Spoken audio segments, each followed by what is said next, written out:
Hello friends, welcome back to Deepak Verma CAD software. बहुत student की demand थी कि सर एक ऑटो कैड का कोर्स लेके आए एडवांस लेवल पे, जिसमें हमें ऑटो कैड से रिलेटेड, इंटीरियर और आर्किटेक्चर से रिलेटेड और सिविल से रिलेटेड हर एक चीज के बारे में बताया जाए, जिसमें हमारी प्लानिंग हो, जिसमें हमें सेक्शन किस तरीके से कट करते हैं, इंटीरियर किस तरीके से बनाए जाते हैं और एडवांस लेवल पे किस तरीके से ऑटोकैड को किया जाता है। वर्किंग ड्राइंग क्या होती है, प्लम्बिंग ड्राइंग क्या होती है, किस तरीके से आप इलेक्ट्रिकल ड्राइंग बनाते हैं, कोई वॉशरूम क्रिएट करना तो किस तरीके से उसकी डिटेलिंग की जाती है। तो उन सब चीजों के बारे में आप हमें बताएं। तो उसके लिए हमने एक कोर्स लॉन्च किया है जिसके अंदर आप प्रोफेशनली ऑटोकैड को सीख सकते हैं, जो हमने लॉन्च किया है अभी 3 अप्रैल को, जिसकी 2 क्लासेस अभी हो चुकी हैं। अगर अभी ज्वाइन करते हैं आप, बिल्कुल स्टार्टिंग से लेके एडवांस लेवल तक आप सीख सकते हैं।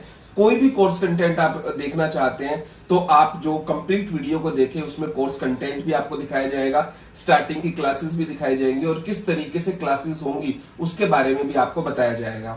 तो प्लीज ये वीडियो को स्टार्टिंग से लेकर लास्ट तक देखें। अगर आप हमसे प्रोफेशनली जुड़ना चाहते हैं, कोर्स को सीखना चाहते हैं, तो प्लीज हमारी ऐप के ऊपर जाएं। एंड्रॉइड ऐप है दीपक वर्मा कैड सॉफ्टवेयर, वहां पे जाके आप मास्टरी इन ऑटोकैड प्रोफेशनल वे में सीख सकते हैं। उस कोर्स को ज्वाइन करें और जितनी जल्दी हो सके आप हमें क्लास में आके मिलें। तो थैंक यू सो मच दोस्तों। अगर आपको वीडियो अच्छी लगे तो प्लीज वीडियो को लाइक जरूर करें, अपने कमेंट करें और वीडियो को शेयर करना अपने दोस्तों में बिल्कुल मत भूलें। चलो विदाउट कोई देरी किए अब हम चलते हैं अपनी क्लास की तरफ। स्टार्ट करते हैं। आज हम बताएंगे कि क्या क्या आप पूरे ऑटोकैड की जर्नी में करोगे, किस किस तरीके से चीजों को करोगे।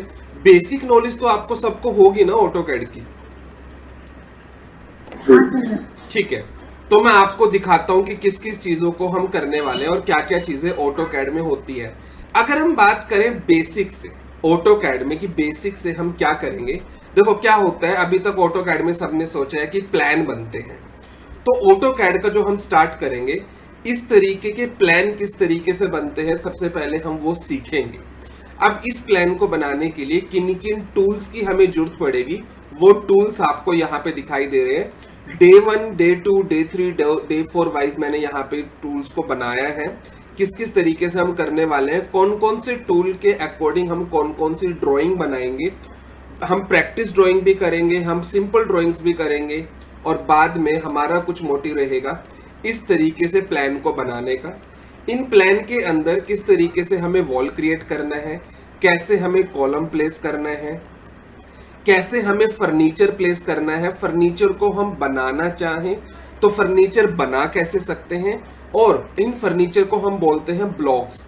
इन ब्लॉक्स को अगर बने बनाए डाउनलोड करना चाहें अपने, अगर मैं दिखाऊं आपको, जैसे यहाँ पे है आपका मोटर बाइक के ब्लॉक्स, यहाँ पे आपके किचन के कुछ ब्लॉक्स हैं, ये आपके बेड के कुछ ब्लॉक्स हैं। इन ब्लॉक्स को किस तरीके से आप डाउनलोड कर सकते हैं गूगल से और उसको इंपोर्ट कर सकते हैं, और इस तरीके का फर्नीचर ब्लॉक्स आप कैसे ले सकते हैं वो मैं आपको बताऊंगा।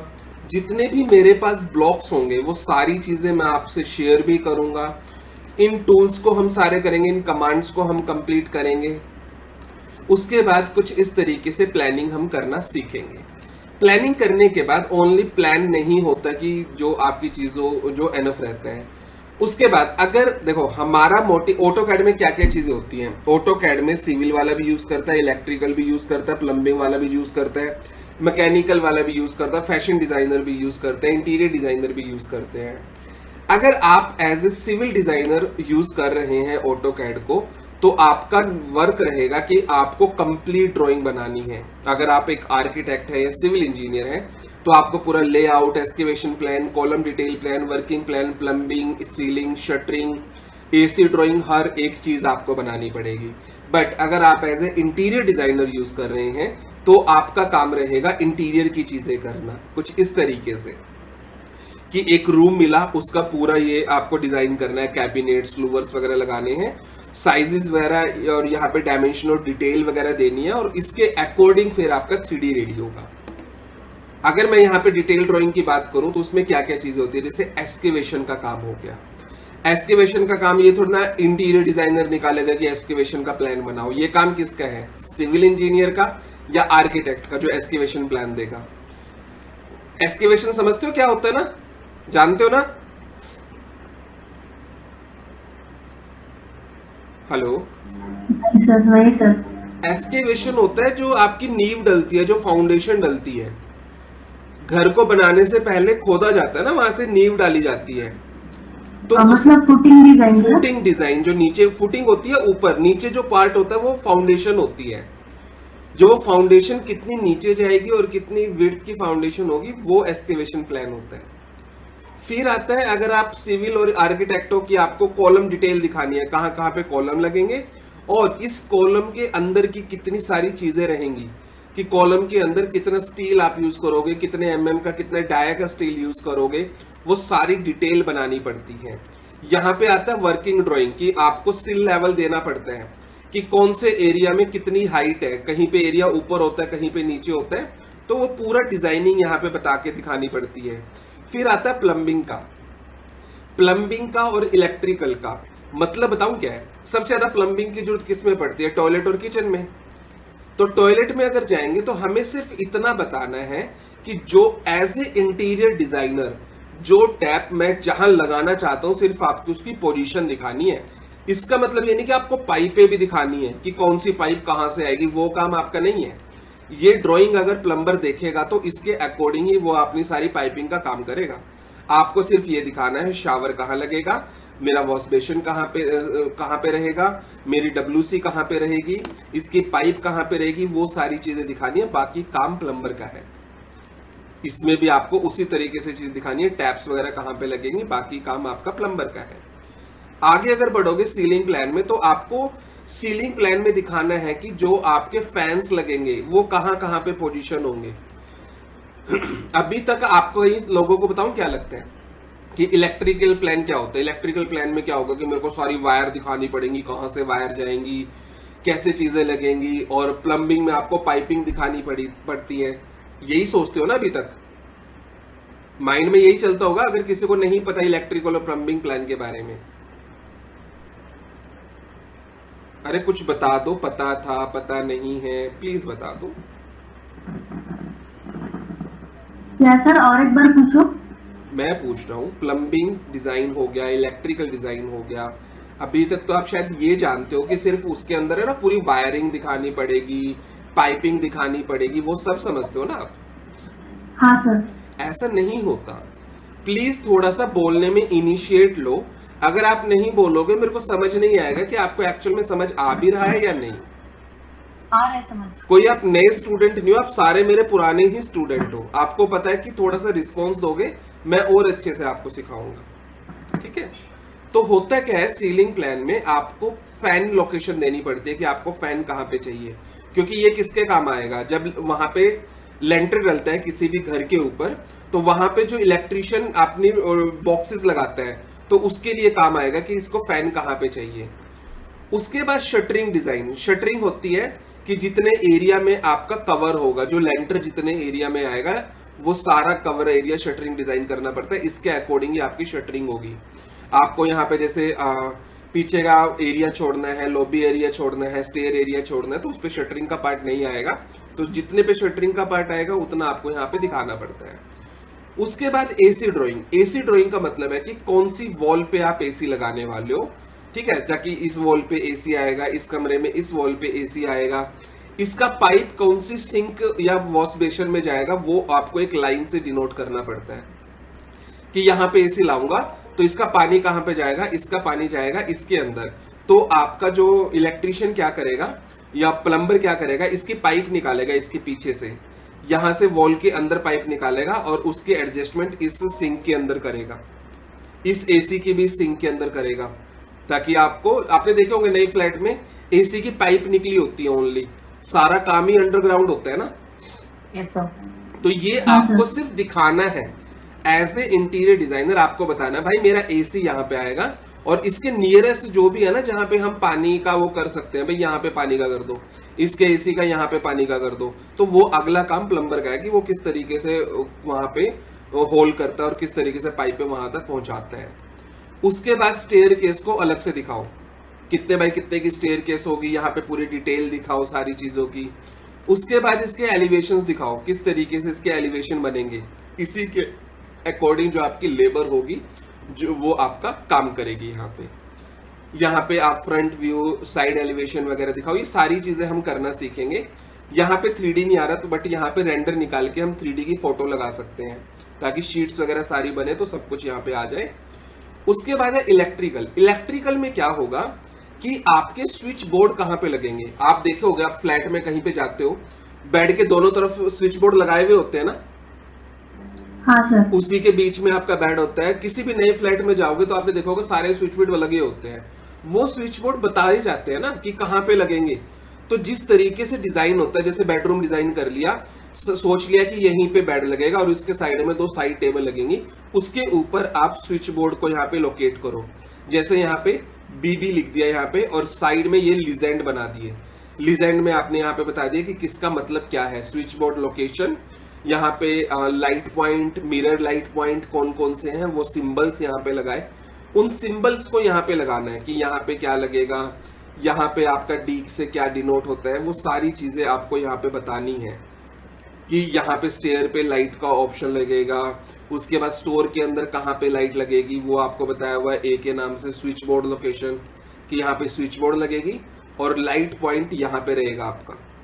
ये सारी चीजें आपको इलेक्ट्रिकल लेआउट में बतानी है कि आपके स्विच बोर्ड कहाँ पे लगेंगे, लाइटें कहाँ पे आएंगी, और जितना भी अदर लाइटों का प्रोविजन है वो आपको कहाँ कहाँ पे देना है, वो आपको इलेक्ट्रिकल लेआउट में बताना है।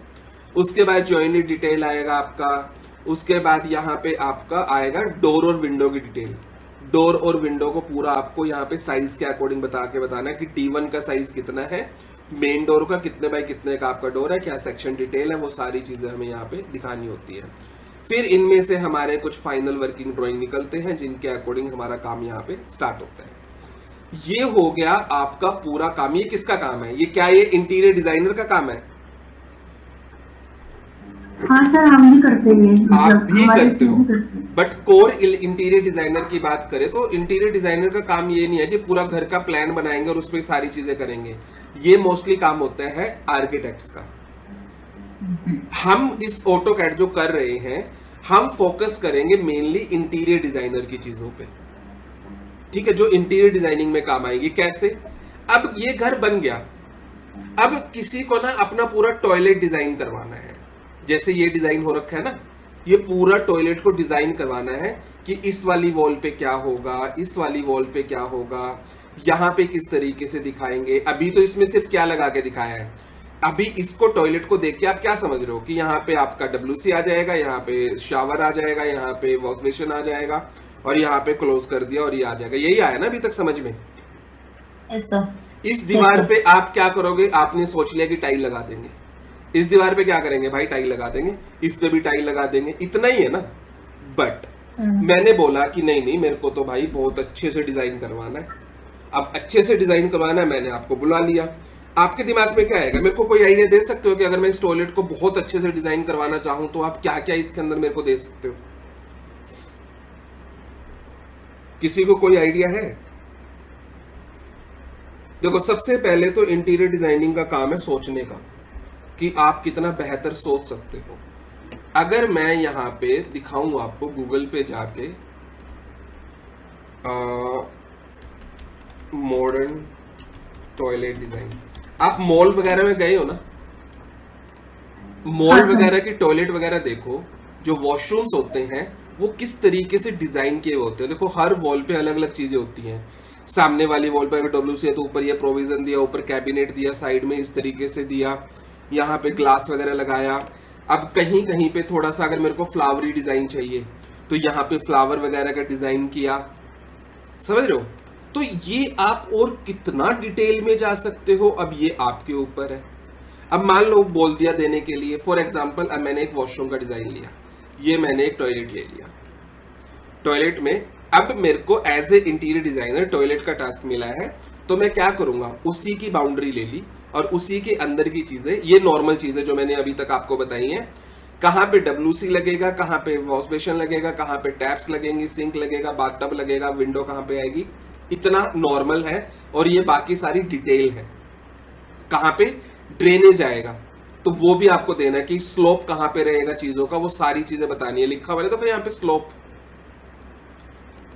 इसी स्लोप के अकॉर्डिंग आपका पानी जाएगा। अगर आप स्लोप मेंशन नहीं करोगे तो आपका जो लेबर है वो क्या करेगी, कभी इधर बना देगी कभी उधर, अगर सीख रही है तो चीजें। वरना यहाँ पे अगर आपको पानी डालना तो स्लोप दिखाओ, क्योंकि आपके अकॉर्डिंग चीजें बननी चाहिए वहां पे। इतना हो गया। अब इसके आगे चलते हैं। अब यहाँ पे आया लेआउट एंड फ्लोरिंग। ये फ्लोरिंग का डिजाइन है कि आप किस तरीके से सोच रहे हो कि इस तरीके से सिंक। यहाँ पे मैं कुछ ग्रीनरी का सोच रहा हूँ। यहाँ पे आपने लिख दिया कि 2 इंचेस की मार्बल की है, वहां पे बैंड लगा दिया मैंने मार्बल का 2 इंचेस का, अराउंड था होलो स्पेस, बीच में होलो स्पेस, ये मार्बल का स्पेस दे दिया। यहाँ पे मार्बल की लेज लगा दी, यहाँ पे प्लांटर्स दे दिया, यहाँ पे ग्लास का पार्टीशन। ABCD चारों एलिवेशन दिखाने हैं मेरे को, किस वॉल सामने से कैसी दिखेगी। उसके बाद ये दे दिया फ्लोरिंग डिटेल। फ्लोरिंग डिटेल में आपको बताना होता है कि आपने जो टाइल लगाई है कितने बाई कितने की टाइल लगाई है। आपको हर एक छोटी से छोटी डिटेल बतानी पड़ेगी। आप ये नहीं कर सकते कि इतना तो लेबर समझती होगी, वो तो अपने आप कर लेगी, इतना तो आप ये नहीं सोच सकते। आपके अकॉर्डिंग सारी चीजें लगनी चाहिए। किस साइड से मेरे को 2x2 लेके चले, किस साइड से वो आधी टाइल अगर बचती है तो किस साइड से बचे, ताकि वो किसके नीचे आ जाए, वो छुप जाए, वो सारी चीजें आपको देखनी है। उसके बाद एलिवेशन फ्रॉम ए। अगर ये देखो एलिवेशन फ्रॉम ए, ये वाली दीवार कैसी दिखेगी। अगर आप खुद सोचते हो इस दीवार के बारे में कैसी दिखेगी, सामने से अगर देखेंगे तो यहाँ पे WC लगी होगी, सामने अगर ये बना दिया तो ऊपर प्लांटर होंगे, नीचे कुछ यहाँ पे इसका स्टोन का पैटर्न, मार्बल का पैटर्न वगैरह होगा। अब अगर इसे देखे तो ये मेरी सामने वाली दीवार है, यहाँ पे WC, इसके पीछे जो आपका टैंक होता है आपका इनबिल्ट वो हो गया। सामने अगर देखें ये प्लांटर आ गए, प्लांटर के नीचे मार्बल की ये लेयर आ गई, इसके बाद यहाँ पे थोड़ी ब्रिक की लेयर आ गई, फिर यहाँ पे मार्बल का यहाँ पे सेट आ गया, फिर यहाँ पे लेवल 9 इंचेस। ये आपको दिखाना है लेवल प्लस 9 इंचेस। इसका मतलब क्या है, ये है 0 पे, ये 9 इंचेस मतलब 9 इंचेस आगे की तरफ निकला वो होगा। ये होते हैं प्लस और माइनस, समझ रहे हो? Yes sir. ये सारी डिटेल आपको दिखानी पड़ेगी। फिर आपको ये पूरा बताना पड़ेगा कितनी थिक मार्बल बैंड है, कितना प्लांटर्स का है, ये सारी चीजें आपको, क्या मटेरियल आपने यूज किया है, किस रेशो में यूज किया है, कितने साइज का यूज किया है, वो सारी डिटेल देनी पड़ेगी। इतना लेवल का काम आपको तब करना पड़ेगा जब आपके पास कोई एक हाई फाई प्रोजेक्ट आ जाए। क्योंकि अगर नॉर्मल बंदों को ये चीज दिखाओगे उनको मतलब नहीं है, उनको तो मतलब है बना के दे दो यार, मेरे को नहीं देखना ये सारी चीजें। जब बिल्कुल हाई लेवल की चीजें होती है ना, तो हाई लेवल की चीजें बता रहा हूं तो कितनी डिटेल में आपको चीजें करनी पड़ती हैं। आगे जाएंगे सेक्शन बी। सेक्शन बी हो गया ये वाला, देखो इधर की साइड। अगर इधर की साइड में देखूं तो यहाँ पे एक विंडो, यहाँ पे एक डोर, यहाँ पे आपको दिखेगा WC, यहाँ पे आपको दिखेगा वॉश बेसिन। अगर यहाँ पे देखूं तो यहाँ पे देखो हर एंगल से दिखाने की जरूरत नहीं है कि इधर से मैं देख रहा हूं तो वॉश बेसिन दिखे। मैं इस दीवार को दिखा सकता हूँ ओनली डिजाइनिंग के लिए। तो ये मैंने डिजाइन दिखाया कि यहाँ पे लैडर टाइप कुछ लगाया, यहाँ पे मैंने डोर लगाया, ये मैंने बताया कि यहाँ पे कौन सा मार्बल यूज होगा, ये कितना लेवल पे है, ये कितने लेवल पे है, वो सारी चीजें समझ रहे हो? ठीक है। Yes sir. उसके बाद ये देखो ध्यान से, लेवल ये कौन सा है, एलिवेशन फ्रॉम सी से अगर आप देखोगे यहाँ पे कौन सा डिजाइन, एक बार माइंड बना, देखो यहाँ पे ना एक बार चीजों को देखो कि सी से आपको क्या दिखेगा, दीवार पे आपको क्या दिख रहा है, बताओ मुझे एक बार। सर वॉश बेसिन, ठीक है, ग्लास पार्टीशन, ठीक है, 2 चीजें देख रही है, बाकी कुछ नहीं दिख रहा। और सामने तो वॉल के ऊपर भी तो आएगा ना, वो क्या नाम है, शावर वगैरह आएंगे आपके। हाँ सर वो आएगा। ठीक है, वो आएगा। अब इसी को ध्यान में रखते हुए ये देखो, अब सी को, ये शावर वाला एरिया आ गया, यहाँ पे वॉश बेसिन वाला आ गया। वॉश बेसिन के किस तरीके से यहाँ पे स्टोन लगाया है, वो पीछे की दीवार, यहाँ पे मिरर के साइड में क्या दूसरा मिरर, यहाँ पे लाइटिंग का डिजाइन, पीछे ब्रिक का डिजाइन, और नीचे की तरफ ये कुछ डिजाइन वगैरह बनाया है। इसके बारे में पढ़ो, ये वुडन बेस है, एज ए सपोर्ट दिया गया है, वुडन बेस। समझ रहे हो? तो ये चीजें आपको सारी दिखानी है। ये आ गया एलिवेशन फ्रॉम डी, सामने दीवार ऊपर की तरफ। अगर मैं यहाँ पे एलिवेशन फ्रॉम डी दिखाऊं, डी हो गया ये दीवार है और ये एक बीच के अंदर विंडो है, तो ये आपको यहाँ पे दिखानी पड़ेगी। विंडो नहीं है, ऊपर की तरफ वेंटिलेशन का काम करता है ये। क्लियर है? Yes sir. आगे बढ़ेंगे तो हमें सेक्शन डिटेल दिखानी पड़ती है। सेक्शन डिटेल क्यों जरूरी है बताओ? सेक्शन दिखाना क्यों जरूरी है?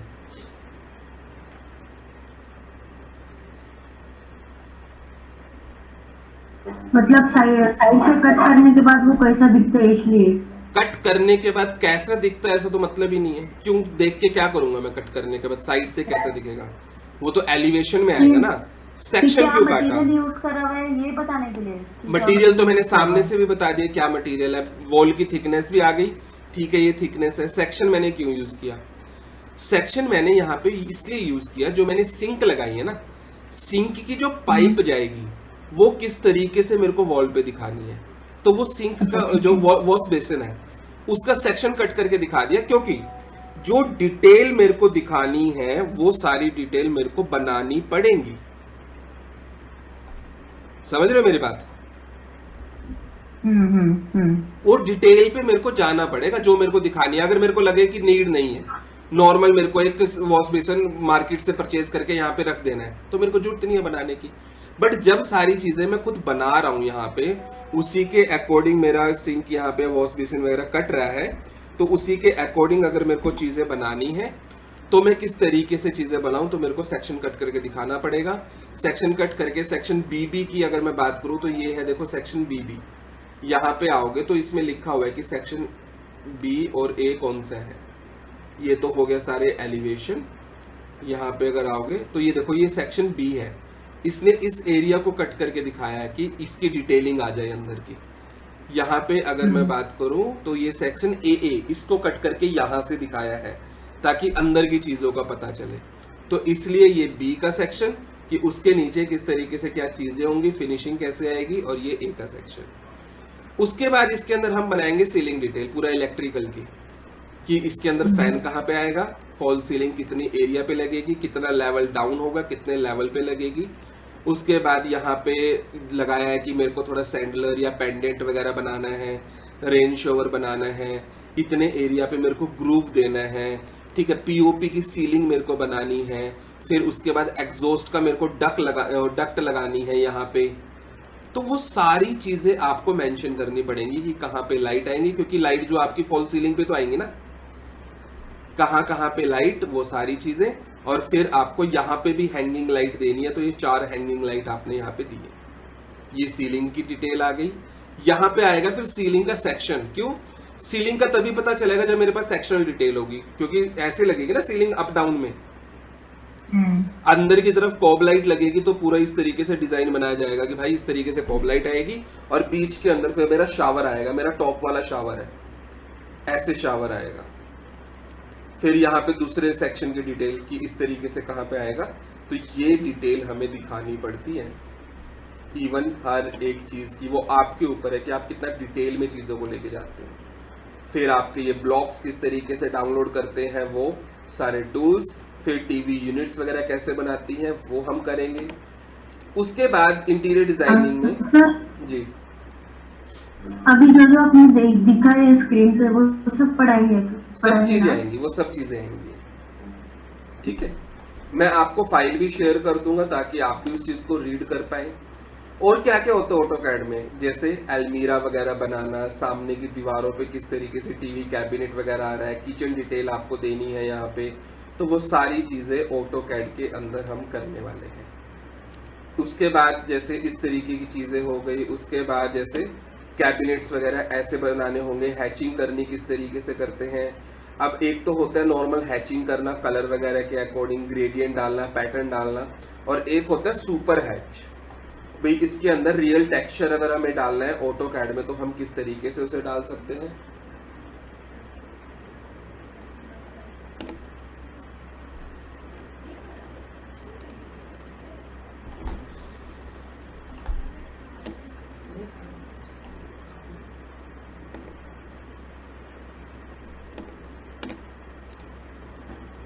जैसे ये अलमीरा आप बना रहे हो तो अंदर की डिटेल कैसे आपको क्लॉथ यहाँ पे हैंग करने हैं, किस तरीके से कैबिनेट दिखाने हैं, कैबिनेट डिटेल किस तरीके से दिखाई जाती है। क्योंकि क्या होता है इंटीरियर डिजाइनिंग में, पहले आपको कैड के ऊपर सारी चीजें डायमेंशन के अकॉर्डिंग बनानी पड़ती हैं, उसके बाद ही आप उस चीज़ का 3D वहाँ पे क्रिएट कर सकते हो। जैसे लूवर्स कैसे क्रिएट करने हैं, तो ये पूरा डिटेलिंग यूज़ होती है आपकी डायमेंशन के लिए, क्योंकि जब आप 3D बनाते हो तो उसके ऊपर डायमेंशन थोड़ी ना आप डाल सकते हो। तो पहले 2D बनेगा, उसी ड्राइंग के अकॉर्डिंग आपका यहाँ पे 3D क्रिएट किया जाएगा। जैसे यहाँ पे हो रखा है, यहाँ पे हो रखा है कि पहले बेड का 2D बना और उसी के अकॉर्डिंग फिर आपका 3D यहाँ पे क्रिएट हुआ। क्लियर है? हेलो सर, बोलूं? हाँ जी सर, मैं पहले जहाँ पे ऑफिस में वर्क करती जी। थी तो पहले 3D बनाते फिर बाद में 2D बनाते थे। वो आपके ऊपर है। मान लो मैं काम कर रहा हूँ, मेरे को कोई काम मिला, ठीक है, मैंने क्या किया, उसका पहले स्केचअप क्या करता है, अगर आप उसका 3D बना लेते हो ना डायमेंशन के अकॉर्डिंग, तो स्केचअप डायरेक्टली उसको 2D में भी कन्वर्ट कर देते हैं। स्केचअप में आप वहाँ पे सेक्शन कट करो, सामने लेके आओ और उसको 2D में कन्वर्ट कर दो और उस फाइल को एज इट इज आप ऑटोकैड में ले आओ। सभी लोग अब सॉफ्टवेयर को अपने ईज के अकॉर्डिंग यूज करने लगे हैं। अगर मान लो मेरे पास कोई बेडरूम बनाना है और मेरे को डिटेलिंग भी देनी हुई, तो मैं भी यही काम करूंगा। मैं स्केचअप पे गया, सारी चीजें बनाई, उसका सेक्शन कट किया, उसकी डिटेलिंग ली, उसको एज इट इज ऑटोकैड में ले आया और वो मैंने 2D प्लान दे दिया। या फिर उल्टा, पहले ऑटोकैड में बनाया, उसी के डिजाइन के अकॉर्डिंग मैंने 3D क्रिएट किया।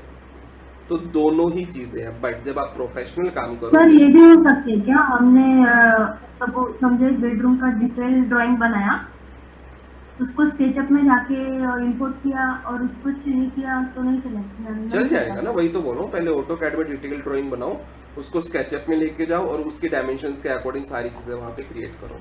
स्केचअप हो गया, 3ds मैक्स हो गया। अब 3ds मैक्स में अगर आप करोगे ये काम तो कर ही नहीं पाओगे।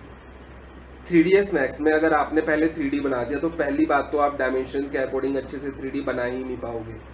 3ds मैक्स में अगर कोई भी काम करता है तो उसको ऑटोकैड की ड्राइंग चाहिए ही चाहिए, जब वो डायमेंशन के अकॉर्डिंग 3D में काम कर पाएगा, वरना वो 3D में काम कर ही नहीं पाएगा। जिसको 3ds मैक्स आता है वो जानता भी है कि हाँ ये होता है इजीली, बट स्केचअप में ऐसी प्रॉब्लम नहीं है। स्केचअप में तो आप डायरेक्टली किसी भी ड्राइंग को पकड़ो और उस चीज को वहां पे बनाना स्टार्ट कर दो, कोई प्रॉब्लम नहीं होगी। क्लियर है? तो ये सारी चीजें हम करने वाले हैं अपने ऑटोकैड के सफर में पूरा। तो अब हम ऑटोकैड को स्टार्ट करते हैं। स्टार्ट करेंगे कुछ बेसिक कमांड से। सबसे पहले हम जैसे ही ऑटोकैड को ओपन करते हैं तो ये आपको ऑटोकैड का पूरा दिखेगा वेलकम स्क्रीन। मैं यूज कर रहा हूँ ऑटोकैड 2021, आप भी 21 वर्जन यूज कर सकते हो। डाउनलोड करने के लिए आप ऐप को चेक कर सकते हो, वहीं पे मैंने सेटअप भी दिया हुआ है और how to install this software वो भी मैंने वहीं पे आपको बताया हुआ है, आप उसको देख के वहां से इंस्टॉल कर सकते हो। जैसे आप सॉफ्टवेयर को ओपन करते हो, this is the welcome screen of your AutoCAD. बहुत सारी चीजें हैं यहाँ पे, क्या क्या है ये ओपन करने के बाद बताऊंगा। मेनली वेलकम स्क्रीन पे ये होता है कि स्टार्ट ड्राइंग। आप यहाँ से स्टार्ट ड्राइंग पे क्लिक करोगे तो जैसे ही क्लिक करोगे आपका एक पेज हो जाएगा जिसपे आप काम को स्टार्ट कर सकते हो। स्टार्ट पे क्लिक करो, यहाँ पे आप टेम्पलेट पे क्लिक करोगे तो कुछ टेम्पलेट आ जाएंगे, हमें अभी इसकी जरूरत नहीं है। ओपन फाइल पे क्लिक करोगे, किसी भी कैड फाइल को आप ओपन कर सकते हो। ओपन सीट सेट वगैरह भी हैं, इसकी हमें अभी नीड नहीं है, सिर्फ हमें नीड है अभी स्टार्ट ड्राइंग की। यहाँ पे आपको दिखेंगे कुछ रिसेंट डॉक्यूमेंट्स आपके, और यहाँ पे है साइन इन करने के लिए। अब हम यूज नहीं करते, थोड़ा सा लाइसेंस वर्जन अगर है तो साइन इन करो, वरना हम तो नॉर्मल वैसे यूज करते हैं। मैं वर्ड भी नहीं बोल सकता क्योंकि कॉपीराइट आ जाता है, तो आप साइन इन ना ही करें तो बेटर रहेगा। सबसे पहले आपको काम करना है स्टार्ट ड्राइंग पे आप क्लिक करें। जैसे ही क्लिक करेंगे इस तरीके का आपका इंटरफेस ओपन हो जाएगा। सबसे पहले आपको जानना है कि इस पूरे इंटरफेस को बोलते क्या है, इसका नाम क्या है, किस पार्ट को क्या बोलते हैं और उसका काम क्या है। सबसे पहले बात करें, ये सबसे ऊपर ए लिखा हुआ है, इसका मतलब होता है एप्लीकेशन मेन्यू। ये आपका एप्लीकेशन मेन्यू होता है। इस पे अगर क्लिक करोगे तो आपको ऑप्शन मिलेंगे new, open, save, save as, import, export. ये सारी चीजें आपको मिलेंगी। नॉर्मल किसी भी सॉफ्टवेयर में ये सारी ही चीजें मिलती हैं। अगर मैं इन्हीं चीजों को शॉर्टकट बना के यहाँ पे ऊपर रख दूं तो इसे बोलते हैं क्विक एक्सेस टूल बार। कुछ ऐसे टूल जिनको मैं क्विकली एक्सेस कर सकता हूँ, तो इस वाले पार्ट को क्विक एक्सेस टूल बार बोलते हैं। आप अपने क्विक एक्सेस टूल बार को कस्टमाइज कर सकते हो। कैसे? ड्रॉप डाउन पे क्लिक करें, जो चीज आपको चाहिए उसको आप चेक कर दें, वो यहाँ पे आ जाएगी। जो चीज नहीं चाहिए उसे आप अनचेक कर दें, वो आपका यहाँ से चला जाएगा। ड्रॉप डाउन टू, इसमें क्विक एक्सेस टूल बार में एक ऑप्शन होता है यहाँ पे जिसे बोलते हैं वर्क स्पेस। अब वर्क स्पेस क्या होता है पहले इसे अच्छे से समझते हैं। अब जो होता है कैड, CADD, आपने सुना होगा ना, कैड सेंटर होते हैं, CADD, जो आपका कैड होता है उसकी फुल फॉर्म क्या होती है?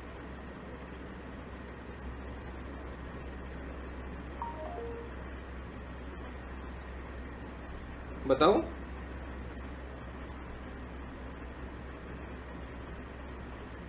Computer aided design. Computer aided design, इसका मतलब क्या होता है?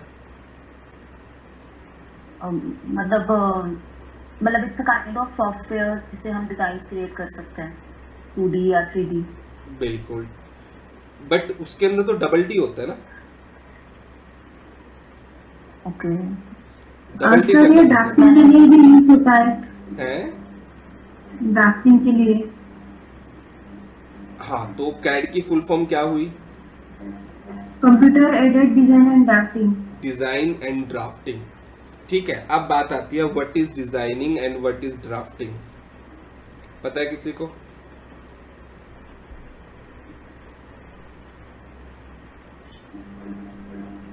ड्राफ्टिंग मतलब प्लान को ड्राफ्ट करना।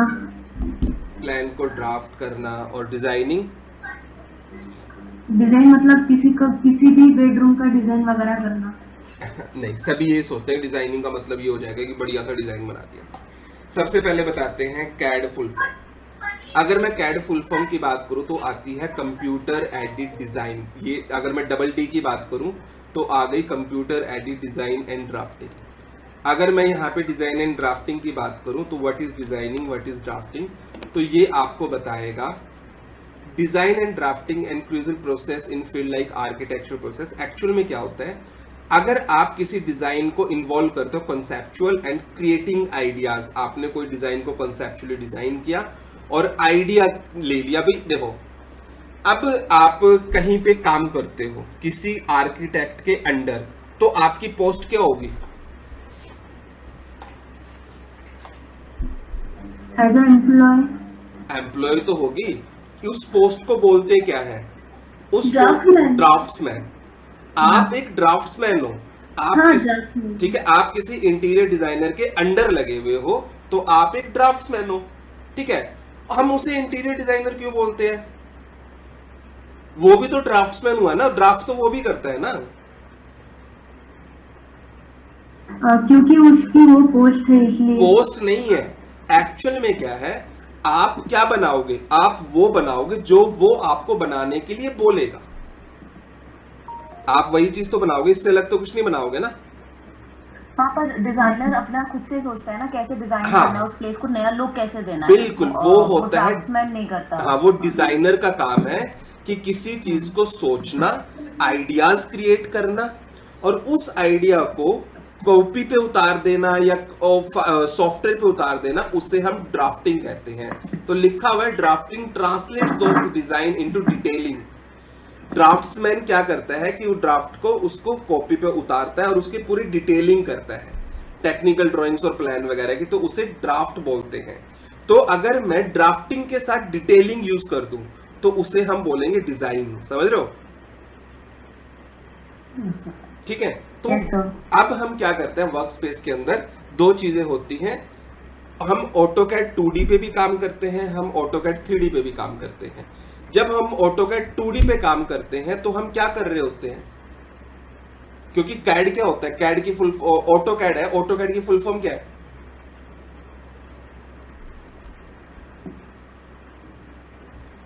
ऑटोकैड की फुल फॉर्म बताओ।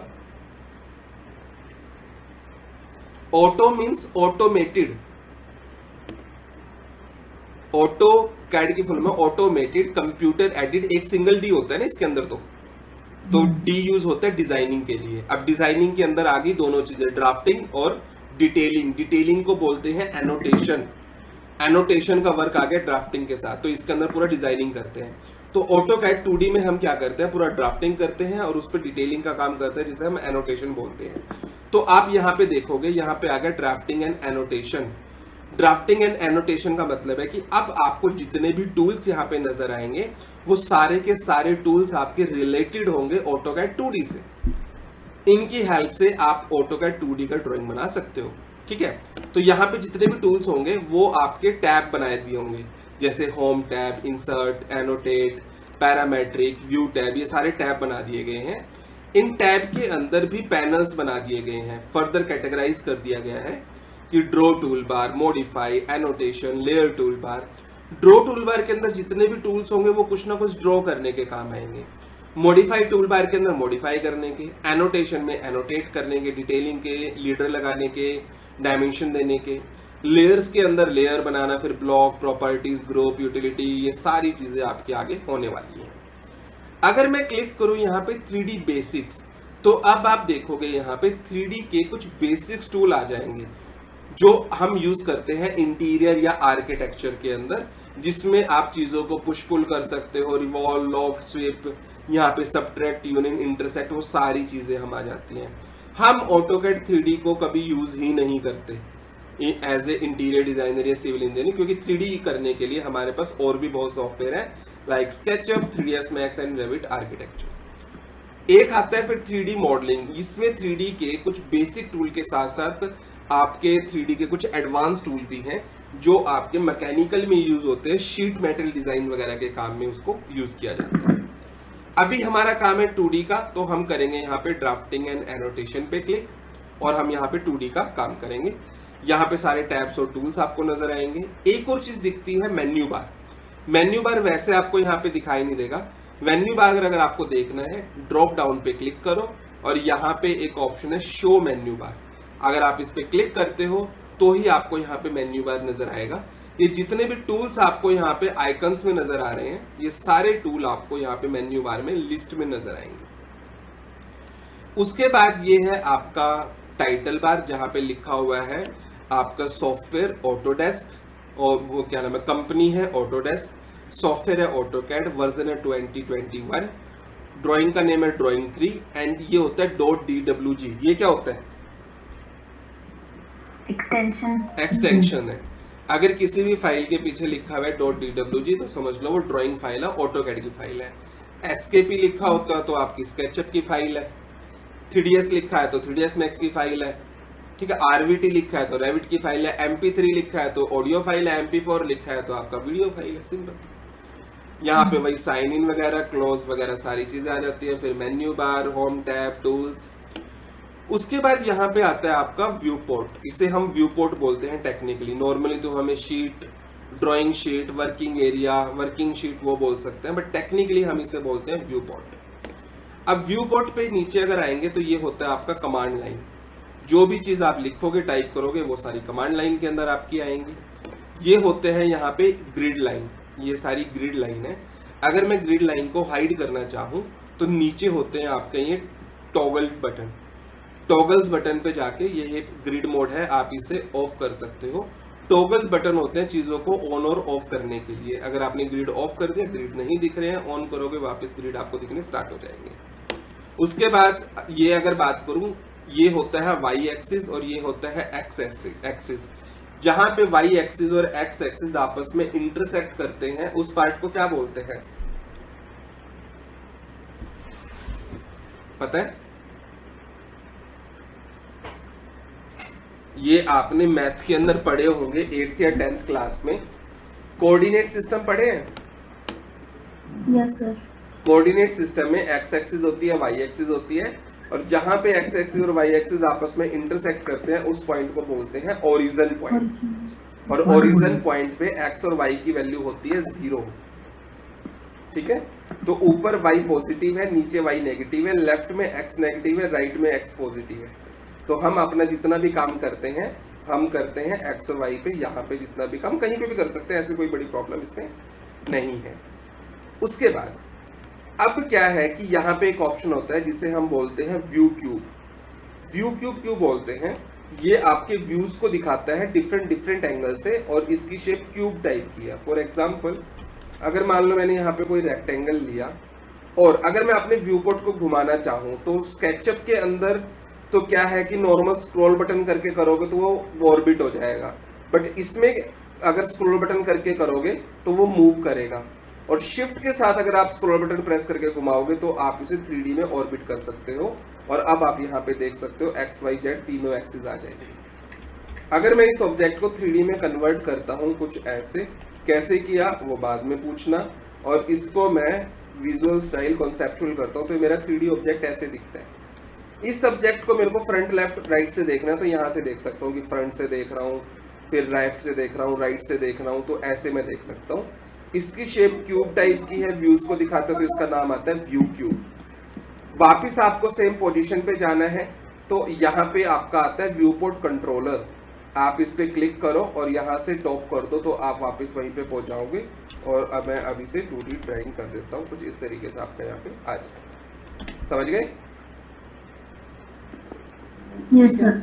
यहाँ पे होता है आपका नेविगेशन टूल, जिसके अंदर वो सारी चीजें होती हैं, आपका मूव करना, रोटेट करना, ऑर्बिट करना, वो सारी चीजें आपको यहाँ पे देखने को मिल जाएंगी। ये कमांड लाइन, ये आपके टॉगल बटन्स होते हैं।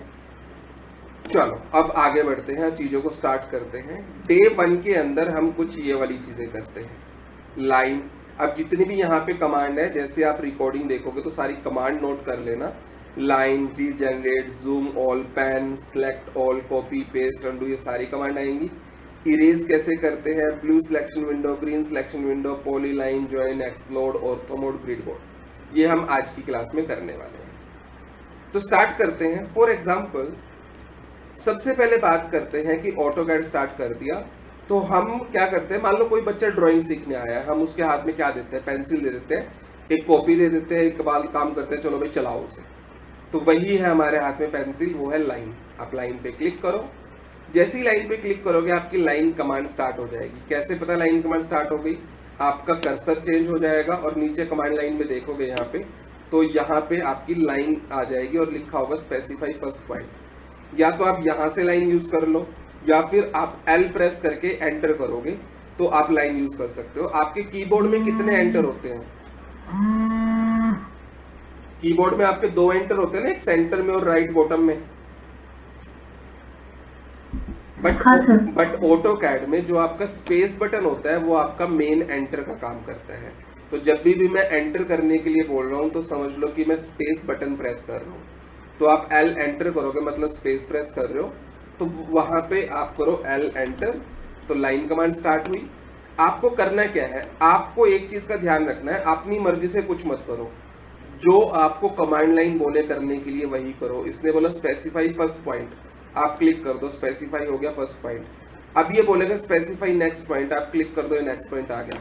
और ऐसे आप क्लिक करते जाओगे, आपके पॉइंट स्पेसिफाई होते चले जाएंगे और आपकी लाइंस यहाँ पे बनती चली जाएंगी कुछ इस तरीके से। जैसे आपको एक्सेप्ट करना है तो एस्केप कर दो, आप कमांड से बाहर निकल आओगे। दोबारा L एंटर करोगे, आप वहीं से स्टार्ट हो सकते हो। वो स्नैप करेगा, वो आपके एंड पॉइंट स्नैप करेगा, आपका मिड पॉइंट स्नैप करेगा। अगर आपके पॉइंट स्नैप ना करें तो आपको क्या करना है, हो सकता है कि स्टार्टिंग में पॉइंट स्नैप ना करें तो नीचे जाओ, यहाँ पे एक ऑप्शन है ऑब्जेक्ट स्नैप टूल। आप ऑब्जेक्ट स्नैप को मेन है कि ऑन होना चाहिए और राइट क्लिक करके ऑब्जेक्ट स्नैप सेटिंग पे जाओ और इन सभी को सिलेक्ट ऑल कर दो। सारी चीजें ऑन होनी चाहिए यहाँ पे स्नैपिंग की। एंड यहाँ पे फिर आप कर दो ओके। ओके करने के बाद वो आपकी हर एक चीज को स्नैप करेगा, and point, mid point, near point, सारी चीजों को आप इस तरीके से यूज कर सकते हो। अब मान लो आपने लाइन बना दी, अब मान लो अब किसी बच्चे को ड्राइंग दे दी, बनाने के लिए लाइन दे दी। अब उसको बहुत चीजें की प्रॉब्लम आएगी। मान लो कोई लाइन इरेज करनी है, कैसे करे, थोड़ी हटानी है, कैसे करे। तो अब आपको क्या क्या प्रॉब्लम आ सकती है। पहली प्रॉब्लम, अगर मेरे को लेफ्ट राइट करना है तो आप स्क्रॉल बटन को प्रेस करके लेफ्ट राइट अप डाउन कर सकते हैं। इसे हम बोलते हैं पैन करना। शॉर्टकट से करना, मान लो आपके पास माउस नहीं है, आप लैपटॉप पे काम कर रहे हो, तो कैसे करोगे, तो आप प्रेस करो P एंटर फॉर पैन। आप पैन कर सकते हो लेफ्ट राइट अप डाउन करके। इससे भी नहीं करना तो नेविगेशन टूल में आपको मिलेगा पेन टूल, आप इस पे क्लिक करो और आप इसे लेफ्ट राइट अप डाउन कहीं पे भी मूव कर सकते हो। दूसरी प्रॉब्लम आती है कि आपको जूम इन जूम आउट करना है, तो आप स्क्रॉल करके ही जूम इन जूम आउट कर सकते हो कुछ इस तरीके से। इतना आप जूम इन जूम आउट ऐसे करो। अगर आप zoom in zoom out command से करना चाहते हो तो आप प्रेस करो Z एंटर। जैसे आप Z एंटर करोगे तो आपकी जूम कमांड स्टार्ट हो जाएगी। अब जूम करने के इतने सारे तरीके हैं इसमें। सबसे पहले ऑल। ऑल का क्या मतलब होता है, मान लो मेरी ड्राइंग या इतनी दूर है, मेरे को दिख नहीं रही, मैं चाहता हूँ कि जितनी भी मेरी ड्राइंग है वो मेरे एक विजिबल स्क्रीन पे आ जाए, तो आप जूम पे जाओ, यहाँ पे जैसे Z एंटर किया और ऑल पे क्लिक कर दो, तो जितनी भी मेरी ड्राइंग है वो सामने आ जाएगी विजिबल स्क्रीन के ऊपर। तो इसकी शॉर्टकट बन जाती है Z enter A enter zoom all करने की। या फिर इसके लिए दूसरी शॉर्टकट है कि आप अपने स्क्रॉल बटन को 2 बार प्रेस करोगे तो वो जूम ऑल का काम करेगा। ये जूम ऑल की शॉर्टकट है, ये आप यूज कर सकते हो। Z एंटर करो, और भी ऑप्शन है कि मेरे को यहाँ पे विंडो लेनी है, विंडो पे क्लिक करो, जितनी विंडो को आप सिलेक्ट करोगे उतनी ही विंडो को वो जूम कर देगा, ठीक है। और है आपका सेंटर, जिस जहाँ पे भी क्लिक करोगे उसको एज ए सेंटर वो ले लेगा। उसके बाद है आपका प्रीवियस जूम पे वापस जाना, स्केल करके जूम करना। इतने की हमें जरूरत नहीं पड़ती, हम सिर्फ जूम ऑल का यहाँ पे यूज करते हैं, जो इस तरीके से आप यूज कर सकते हो। वरना Z एंटर करो, जिस भी पार्ट को आप सिलेक्ट करोगे उतने ही पार्ट को वो जूम कर देगा। ये होता है जूम ऑल। कभी कभी क्या होता है, अगर आप लोअर वर्जन यूज कर रहे हो, अगर आप जूम इन करते हो तो ठीक है, बट जब आप जूम आउट करते हो तो एक लिमिट के बाद जूम आउट होना बंद हो जाता है। लेफ्ट राइट कर रहे हो और एक लिमिट के बाद जूम होना आपका बंद हो जाए, तो आपको क्या करना है, आपको क्या करना है, आप अपने चीजों को रीजनरेट कर दो। मतलब जब आप इतने व्यू पे काफी देर तक काम करते हो ना, तो ऑटोकैड को लगता है कि भाई आपको ना ये इतने पेज की जरूरत है, ये पेज है आपका इनफाइनाइट लेवल तक, इसका कोई लिमिट नहीं है। इसने क्या कर दिया, जब आप यहीं पे काम करते रहोगे साइड वाले पेज को ना ब्लॉक कर दिया। अब वो मेरे को अनलॉक करना है, तो अनलॉक करने के लिए मैं अपने पेज को रीजनरेट करूंगा, तो उसके लिए शॉर्टकट यूज करो RE एंटर। RE एंटर कर दो, रीजनरेट हो गया आपका, इस तरीके से आ जाएगा। आपको कभी भी कोई भी प्रॉब्लम हो कि आपको लाइन टेढ़ी नजर आ रही है, कुछ भी नजर आ रहा है, ग्राफिक इश्यू आ रहा है, तो RE एंटर कर दो, आपकी प्रॉब्लम सॉल्व हो जाएंगी। ऐसे आप रीजनरेट कर सकते हो। किसी भी लाइन को अगर आपको इरेज करना है तो आप इसे सिलेक्ट करो और डिलीट कर दो, सिलेक्ट करो, राइट क्लिक करो, इरेज कर दो। ऐसे आप इरेज कर सकते हो। आपको 2 लाइन को डिलीट करना है, 2 को सिलेक्ट करो, डिलीट या राइट क्लिक करके इरेज कर दो। कमांड से करना है तो शॉर्टकट है E एंटर फॉर इरेज। ये बोला सिलेक्ट ऑब्जेक्ट, ऑब्जेक्ट को सिलेक्ट करो, एंटर कर दो, या उल्टा पहले ऑब्जेक्ट को सिलेक्ट करो और फिर E एंटर कर दो, ऐसे इरेज हो जाएगा। या फिर E एंटर करके मल्टीपल ऑब्जेक्ट को सिलेक्ट करके एंटर कर दो तो इरेज हो जाएगा। कंप्लीट ऑब्जेक्ट को डिलीट करना है तो कंट्रोल A से कर दो सिलेक्ट ऑल और डिलीट कर दो, वो डिलीट हो जाएगा। अंडू करने के लिए क्या करते हैं,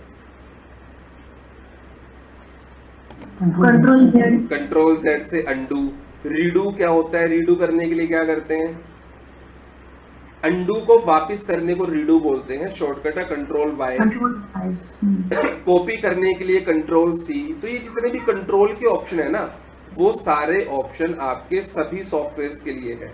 copy, paste, undo, redo control Y, new document control N, open control O अगर कोई ओपन करना है डॉक्यूमेंट, प्रिंट करने के लिए कंट्रोल P, क्विट करने के लिए कंट्रोल Q, सेव के लिए control S and save as के लिए कंट्रोल Shift S। ये आप यूज कर सकते हो। सर क्विट से मतलब कि फाइल क्लोज हो जाएगी, क्लोज करनी है। अगर मैं कंट्रोल Q करूँ तो क्विट का ऑप्शन आ जाएगा, फिर आपसे बोलेगा सेव करने के लिए, नो कर दोगे आपको बाहर निकल जाओगे। क्विट का काम है, जैसे मैंने यहाँ से क्लोज कर दिया, क्विट का ये मतलब है। क्लियर है। उसके बाद ये हो गई आपकी क्विट वाली चीजें। चलो आगे बढ़ते हैं। फॉर एग्जाम्पल मेरे पास ये ड्राइंग है, मुझे ये सारी लाइन, मान लो मेरे को ना ये 2 लाइन सेलेक्ट करनी है, ये 2 वाली। अब 2 लाइन सेलेक्ट करने का पहला तरीका क्या है कि मैं क्लिक करके सिलेक्ट कर लूँ, कर दिया, कोई प्रॉब्लम नहीं है। बट अब मैं ऐसे ड्रैग करके सिलेक्ट करना चाहता हूँ। अब अगर आप माउस को ड्रैग करते हो, ड्रैग करने का मतलब पहले क्या होता था कि आप माउस को क्लिक एंड होल्ड रखें और इस तरीके से एक रेक्टेंगल बनता था। अब माउस को क्लिक एंड होल्ड करने से आपका ये लेसो टूल टाइप बनता है कि आप अपनी मर्जी से चीजों को सिलेक्ट कर सकते हो जिसको आपको सिलेक्ट करना है। आपको क्या करना है, यहाँ पे फर्स्ट क्लिक करो और माउस को यहाँ पे करो, क्लिक को होल्ड नहीं रखना, तो आपका रेक्टेंगल बनेगा।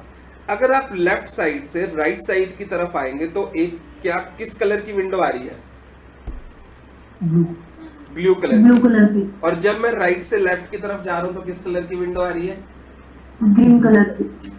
दोनों में क्या डिफरेंस है पता है,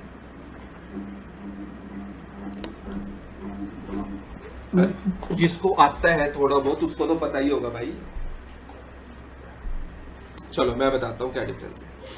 अगर मैं देखो यहाँ पे जब ब्लू कलर की विंडो आएगी तो कर्सर के साथ देखो एक बॉक्स बना हुआ और उसके बीच में एक ब्लू कलर का डॉट है ना। हाँ सर। इसका क्या मतलब है? कर्सर का बाहर की बाउंड्री का मतलब है ब्लू सिलेक्शन विंडो और अंदर के डॉट का मतलब है कोई ऑब्जेक्ट। इसका मतलब है कि ब्लू सिलेक्शन विंडो किसी भी ऑब्जेक्ट को तब सिलेक्ट करेगी जब वो कंप्लीट ऑब्जेक्ट को कवर कर लेगी। अगर मैं इन दोनों लाइन को कवर कर लूं तो ही मैं सिलेक्ट कर पाऊंगा, तीसरी लाइन सिलेक्ट नहीं होगी। तीसरी लाइन को भी कवर कर लूं तीसरी भी सिलेक्ट हो जाएगी, अब चौथी सिलेक्ट नहीं होगी। ऐसे तो मान लो मेरे को बीच से 2 ही लाइन सिलेक्ट करनी है तो मैं ब्लू सिलेक्शन विंडो की हेल्प से सिलेक्ट कर सकता हूं ऐसे।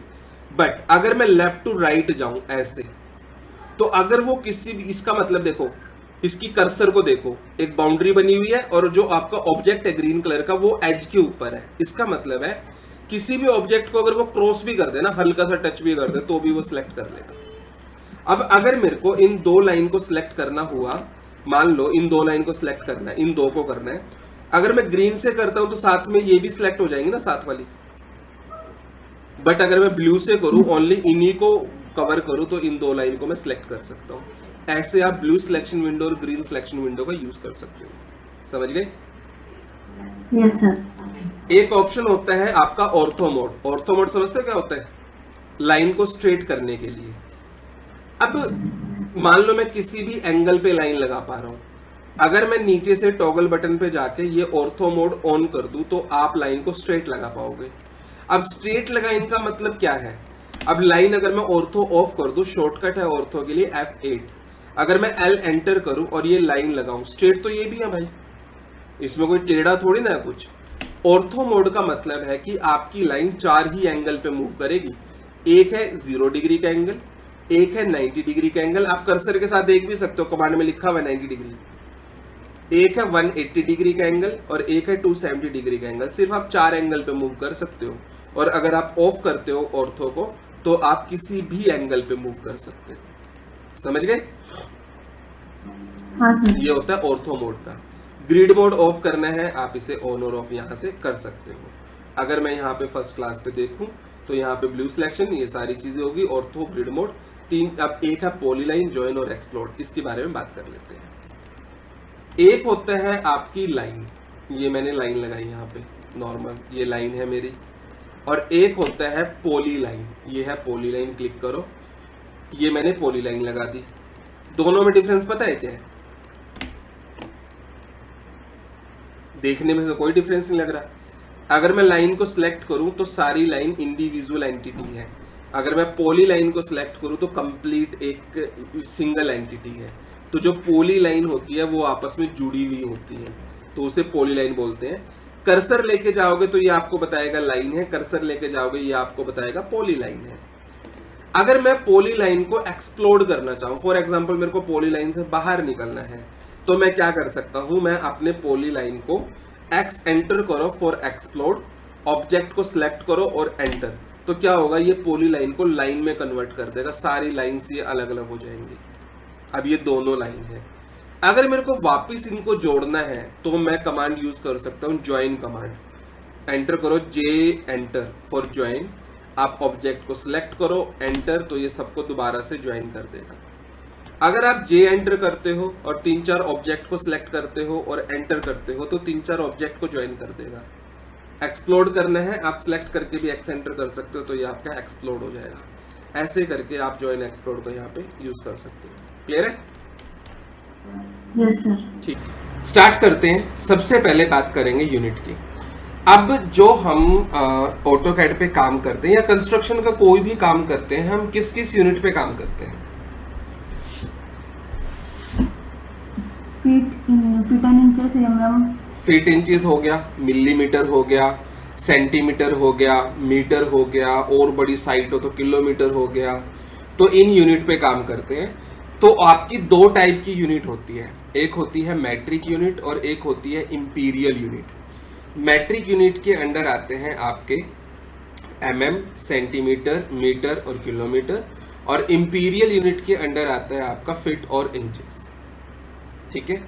अब जब हम ड्राइंग स्टार्ट करेंगे ऑटोकैड में तो सबसे पहले हमें यूनिट को सेट करना पड़ेगा। इसमें हमें दो टाइप की यूनिट को सेट करना पड़ेगा। एक यूनिट वो जिस यूनिट पे हमें काम करना है उसका नाम है ड्राइंग यूनिट, कि किस यूनिट पे हमें काम करना है, और एक यूनिट वो जिस यूनिट को हमें एज ए डायमेंशन देखना है, वो होगी आपकी डायमेंशन स्टाइल मैनेजर। सबसे पहले हम सेट करेंगे जिस यूनिट पे हमें काम करना है। ये चीज आपको पहले ही करनी है, ये मत समझना कि आपने काम स्टार्ट कर दिया, जब बीच में मन करेगा मैं यूनिट को सेट कर लूंगी। जिसको भी स्केचअप आता है, जिसको भी मैक्स आता है, जिसको भी रेविट आता है, उन्हें पता है कि हम यूनिट को बीच में कभी भी चेंज कर सकते हैं in other software, but AutoCAD में ऐसा नहीं है। ऑटोकैड में यूनिट चेंज करने से आपकी डायमेंशन की यूनिट चेंज नहीं होगी ऑटोमेटिकली, ये ध्यान रखना। तो सबसे पहले हम प्रेस करेंगे UN enter for drawing unit. Drawing unit में यहाँ पे टाइप में जाएंगे तो 5 टाइप की यूनिट दिखेंगे आपको: architectural, decimal, engineering, fractional and scientific. Fractional और साइंटिफिक हम यूज नहीं करते, हम यूज करेंगे आर्किटेक्चरल, डेसिमल एंड इंजीनियरिंग। अब अगर हम कोई मैट्रिक यूनिट यूज कर रहे हैं जैसे मिलीमीटर, सेंटीमीटर, मीटर, किलोमीटर, तो हम यूज करेंगे डेसिमल, और अगर हम यूज कर रहे हैं कोई फीट और इंचेस तो हम यूज करेंगे आर्किटेक्चरल या फिर इंजीनियरिंग। मान लो आपको mm में काम करना है तो आपकी सेटिंग क्या रहेगी? आप डेसिमल पे यहाँ पे सिलेक्ट करो। अब mm आपकी सबसे स्मॉल यूनिट होती है, तो हम प्रिसाइज इसमें 0 चूज कर सकते हैं। प्रिसाइज समझते हो क्या होता है?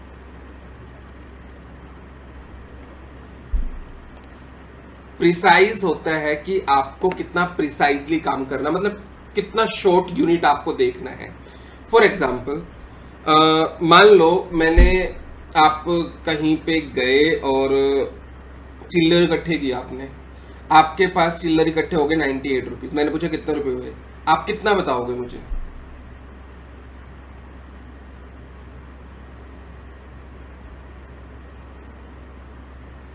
Hello, almost 100 rupees. ऑलमोस्ट 100 मतलब आपने एक राउंड फिगर कर दिया।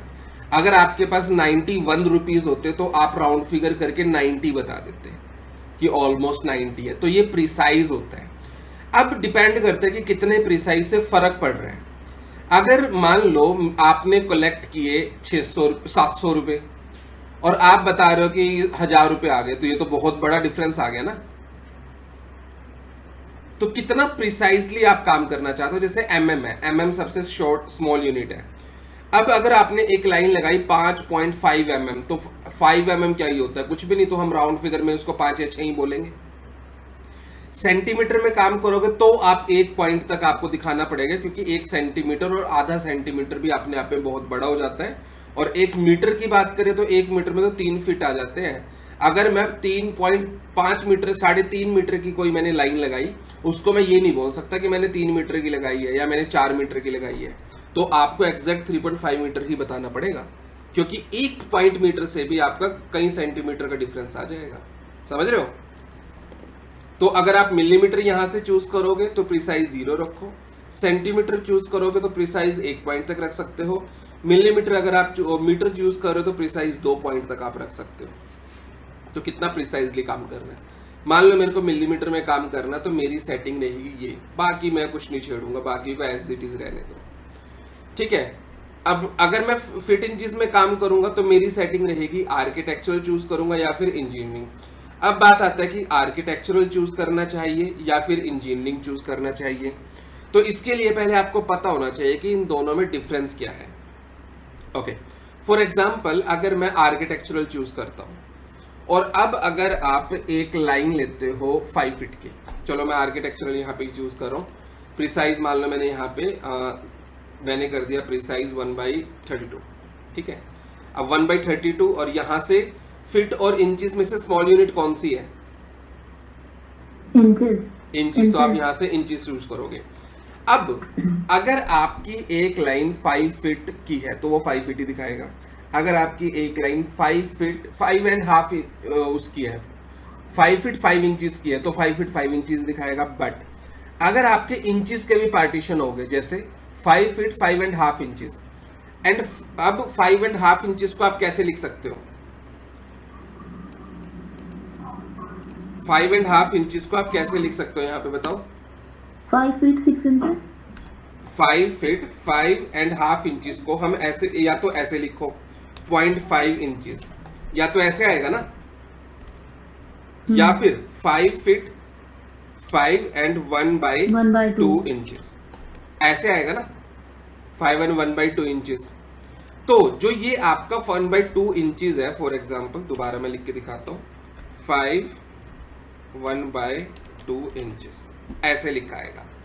अब 1/2 तक तो आपको समझ में आ रहा है, बट अगर पार्टीशन इसके और भी ज्यादा हुए, जैसे 5 फीट 5 and 1/4 इंचेस, तो कंफ्यूजन हो जाएगी ना आपको। अब 1/4 को हम और कैसे लिख सकते हैं? 5 फीट 5.25 इंचेस, यही तो लिख सकते हैं ना हम, ठीक है। और इसको कैसे लिख सकते हैं? 5 फीट 5.5 इंचेस, ये लिख सकते हैं ना। तो आपके लिए ये इजी है या आपके लिए ये इजी है? देखो यहां तक तो आपके लिए दोनों ही इजी है, 1/2 तक तो 1/2 से समझ में आ रहा है 5.5 इंचेस है। बट जैसे ही उसके आगे बढ़ेंगे 1/4 1/8 1/16 1/32, तो उतना आगे बढ़ के तो प्रॉब्लम क्रिएट हो जाएगी ना, ठीक है। अब जब हम फीट इंचेस में काम करते हैं तो हाफ इंचेस तक तो हमें ध्यान रखना पड़ता है, बट अगर मैं हाफ से भी हाफ इंचेस पे जाऊं तो मैं इग्नोर कर ही सकता हूं ना। अगर और प्रिसाइजली काम करना है तो चलो 1/4 तक ठीक है कि 1/4 आ गया, बट उससे भी छोटी यूनिट को तो हम इग्नोर कर ही सकते हैं ना। तो जब हम यहाँ पे आर्किटेक्चरल चूज करेंगे, अगर मैं आर्किटेक्चरल चूज करता हूं तो प्रिसाइज को हम चूज कर सकते हैं 1/2 या 1/4 तक लास्ट, और यहां से चूज करो इंचेस। अगर आप चाहते हो कि नहीं मेरे को तो ऐसे देखना ही नहीं फ्रैक्शनल में, इसे बोलते हैं फ्रैक्शनल यूनिट, तो आप इसे इंजीनियरिंग चूज करो।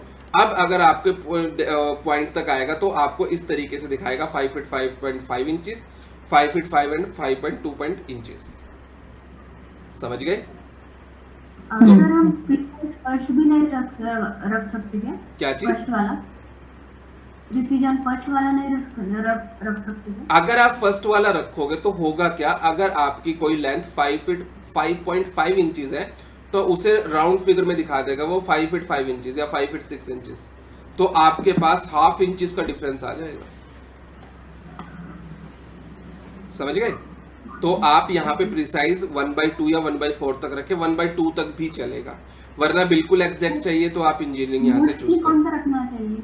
जो आर्किटेक्ट्स होते हैं, जिन्होंने आर्किटेक्ट्स की स्टडी की है, उनको हमेशा यूज करवाया जाता है आर्किटेक्चरल यूनिट, अगर वो फीट इंचेस में काम करते हैं। बट जितने भी आर्किटेक्ट होते हैं उनको कभी भी फीट इंचेस में काम करवाया ही नहीं जाता, उनको हमेशा mm पे काम करवाया जाता है, क्योंकि mm पे गलती होने के चांसेस बिल्कुल 0 के बराबर है। इसलिए आर्किटेक्ट जितने भी होंगे सारे mm पे काम करेंगे, जितने भी सिविल इंजीनियर होंगे वो सारे फीट इंचेस में काम करेंगे, जितने भी ऐसे स्टूडेंट होंगे जिनका कोई बैकग्राउंड नहीं है आर्किटेक्चर या सिविल से और इस लाइन में आ गए हैं, वो भी फीट इंचेस में काम करेंगे। जब वो ऑटोकैड को ओपन करेंगे वो सिर्फ आर्किटेक्चर चूज करेंगे, कभी इंजीनियरिंग चूज करते ही नहीं है। क्यों? क्योंकि उनको पता ही नहीं है इतना डिफरेंस। बट जब आपको डिफरेंस पता चल जाता है तो अब आप अपनी चीजों को सोच के करोगे कि आर्किटेक्चरल करो या इंजीनियरिंग, फर्क कुछ नहीं पड़ेगा, चीजें वैसी दिखेंगी, सिर्फ डायमेंशन आपको इस तरीके से दिखाई देंगी। ठीक है, चलो अब मैं मान लो एमएम में काम करना चाहता हूं तो मैंने यहाँ पे डेसिमल किया और डेसिमल करके मैं यहाँ पे करता हूँ मिलीमीटर, प्रिसाइज 0 कर दिया एंड ओके। ठीक है, इसको मैंने डिलीट किया। ये तो मैंने कर दी वो यूनिट सेट जिस यूनिट में मुझे काम करना है। अब मैं वो यूनिट पे सेट करूंगा जिस यूनिट को मुझे एज ए डायमेंशन देखना है। उसके लिए आप प्रेस करोगे D enter for dimension style manager. D enter जब आप यहां से करोगे तो यहां पे आपको दिखेगी एनोटेटिव, ISO 25 एंड स्टैंडर्ड डायमेंशन। आपको क्या करना है, स्टैंडर्ड पे क्लिक करना है और स्टैंडर्ड पे क्लिक करने के बाद आपको जाना है मॉडिफाई पे। मॉडिफाई पे क्लिक करने के बाद आपको जाना है प्राइमरी यूनिट पे और यहाँ पे आपको वही चीजें रखनी है जो आपने वहां पे चूज की। ऐसा नहीं कि आपने चूज तो कर लिया डेसिमल वहां पे और यहाँ पे अब आर्किटेक्चरल चूज कर रहे हो, तो होगा क्या, काम होगा फीट इंचेस में, डायमेंशन आएगी mm में, तो इसलिए प्रॉब्लम हो जाएगी। तो यहाँ पे डेसिमल किया, प्रिसाइज उतना ही कर दो जितना वहाँ पे किया, बाकी अभी कुछ छेड़ने की जरूरत नहीं है। एंड यहाँ पे कर दो ओके। ओके करने के बाद सेट करंट एंड इसको कर दो क्लोज। दैट्स इट, इतना काम है यहाँ पे। चलो अब एक मैं बॉक्स बनाता हूँ। मेरे को एक बॉक्स बनाना है, मान लो 80x40 का। तो मैंने किया L एंटर फॉर लाइन, यहाँ पे क्लिक किया, ऑर्थो ऑन किया, डायरेक्शन दी, 80 एंटर, तो आपकी एक 80 की लाइन लग गई। अब जब आप 80 की लाइन लगाओगे, हो सकता है कि आपकी लाइन ऐसे आए। देखो आपने ऑर्थो ऑन कर रखा है, ये लाइन बाकी यहाँ पे वापस आ गई। अगर ऑर्थो ऑफ होता तो ऐसे लाइन आती।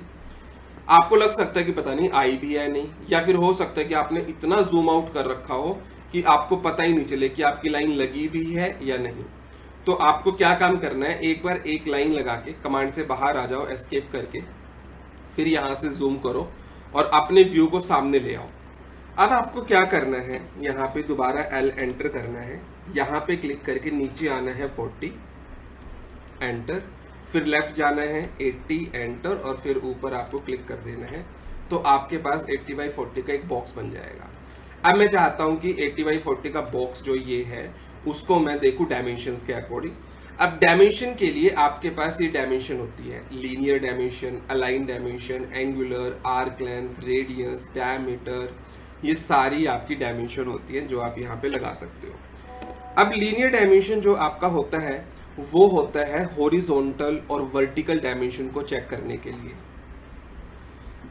हॉरिजॉन्टल और वर्टिकल डायमेंशन के लिए लीनियर, किसी भी टिल्टेड जो आपकी लाइन है अलाइंड वाली तो अलाइन डायमेंशन के लिए, एंगल के लिए एंगुलर, किसी भी आर्क की लेंथ को आपको पता करना है तो यहाँ पे आर्क लेंथ, एंड देन आपका रेडियस और डायमीटर आप यहाँ पे पता कर सकते हो।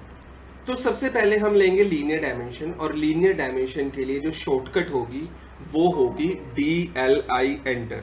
अब इन डायमेंशंस की शॉर्टकट बनाना बहुत इजी है। कैसे, आपको इस लीनियर के पहले दो वर्ड उठाने हैं L और I, और उसके पहले लगा देना है D।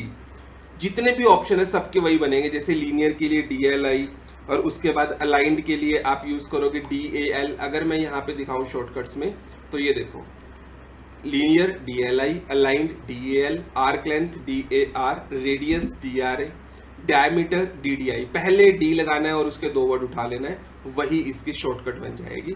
तो इसकी शॉर्टकट बनाना बहुत इजी है। तो अब मान लो मैंने क्या किया, लीनियर लिया और इस एंड पे क्लिक करो, इस एंड पे क्लिक करो, तो आपकी डायमेंशन आ गई। अब डायमेंशन तो आगे मेरे को दिख तो कुछ भी नहीं रहा। अगर मैं यहाँ पे जूम करके देखूँ तो यहाँ पे मेरे को 80 लिखा हुआ दिखेगा, इधर जूम करके देखूँ तो यहाँ पे मेरे को एरो यहाँ पे दिखेंगी। इधर की भी डायमेंशन लेनी है तो मैं लीनियर ले सकता हूँ और यहाँ पे दोनों पे क्लिक करो और ये आपकी डायमेंशन आ गई। अब मैं चाहता हूँ कि जो मेरी टेक्स्ट है यहाँ पे डायमेंशन का, उसकी हाइट मैं इंक्रीज कर दूँ। तो उसकी हाइट इंक्रीज करने के लिए आप यहाँ पे प्रेस करोगे D enter for dimension style manager, standard use करोगे, मॉडिफाई पे क्लिक करोगे और अब आपको चले जाना है, यहाँ पे टेक्स्ट लिखा हुआ है, ये पूरी टेक्स्ट की प्रॉपर्टी है। इस टेक्स्ट की प्रॉपर्टी में आप देखेंगे स्टाइल आपको क्या चाहिए, स्टैंडर्ड, टेक्स्ट कलर आपको क्या चाहिए। मान लो आपने टेक्स्ट का कलर यहाँ से ग्रीन कर दिया तो आपका टेक्स्ट का कलर ग्रीन आ जाएगा। अगर आपके इसका फिल कलर कर दोगे ग्रीन तो टेक्स्ट के अंदर रेड कलर का फिल भी आ जाएगा। नहीं रख करना, नन कर दो। हमें मतलब है एक चीज से जिसका नाम है टेक्स्ट हाइट।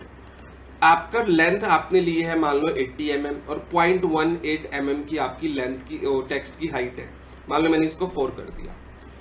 यहाँ पे कुछ और भी ऑप्शन है, जैसे टेक्स्ट प्लेसमेंट की, जो आपकी टेक्स्ट की प्लेसमेंट है, वर्टिकल टेक्स्ट प्लेसमेंट कैसी हो और हॉरिजॉन्टल टेक्स्ट की प्लेसमेंट कैसी हो, दोनों सेंटर में है। अगर मैंने अबव कर दिया तो आप देखो वर्टिकल जो टेक्स्ट है वो ऊपर आएगा। अगर मैं इसको आउटसाइड करूँ तो आउटसाइड आएगा, तो कोई वर्टिकल टेक्स्ट आउटसाइड आ गया। उसके बाद बिलो करोगे तो नीचे आ जाएगा इस तरीके से, सेंटर करोगे तो सेंटर में आ जाएगा। ऐसे ही हॉरिजॉन्टल टेक्स्ट आप यूज कर सकते हो। और जो आपकी टेक्स्ट की अलाइनमेंट है अभी हॉरिजॉन्टल है, अगर मैं अलाइन विद डायमेंशन करूं तो जिस हिसाब से डायमेंशन होगी उसी हिसाब से आपका टेक्स्ट यहाँ पे लिखा हुआ दिखेगा आपको। ISO स्टैंडर्ड करोगे तो स्टैंडर्ड चलेगा जो आपका नॉर्मल अलाइंड ही होती है। तो यहाँ पे मान लो मैंने हॉरिजॉन्टल टेक्स्ट किया यहाँ पे, उसके बाद आप इसे कर दो ओके। ओके करने के बाद सेट करंट, सेट करंट करने के बाद क्लोज। तो अब आप देखोगे आपकी टेक्स्ट की हाइट हो गई ना इंक्रीज।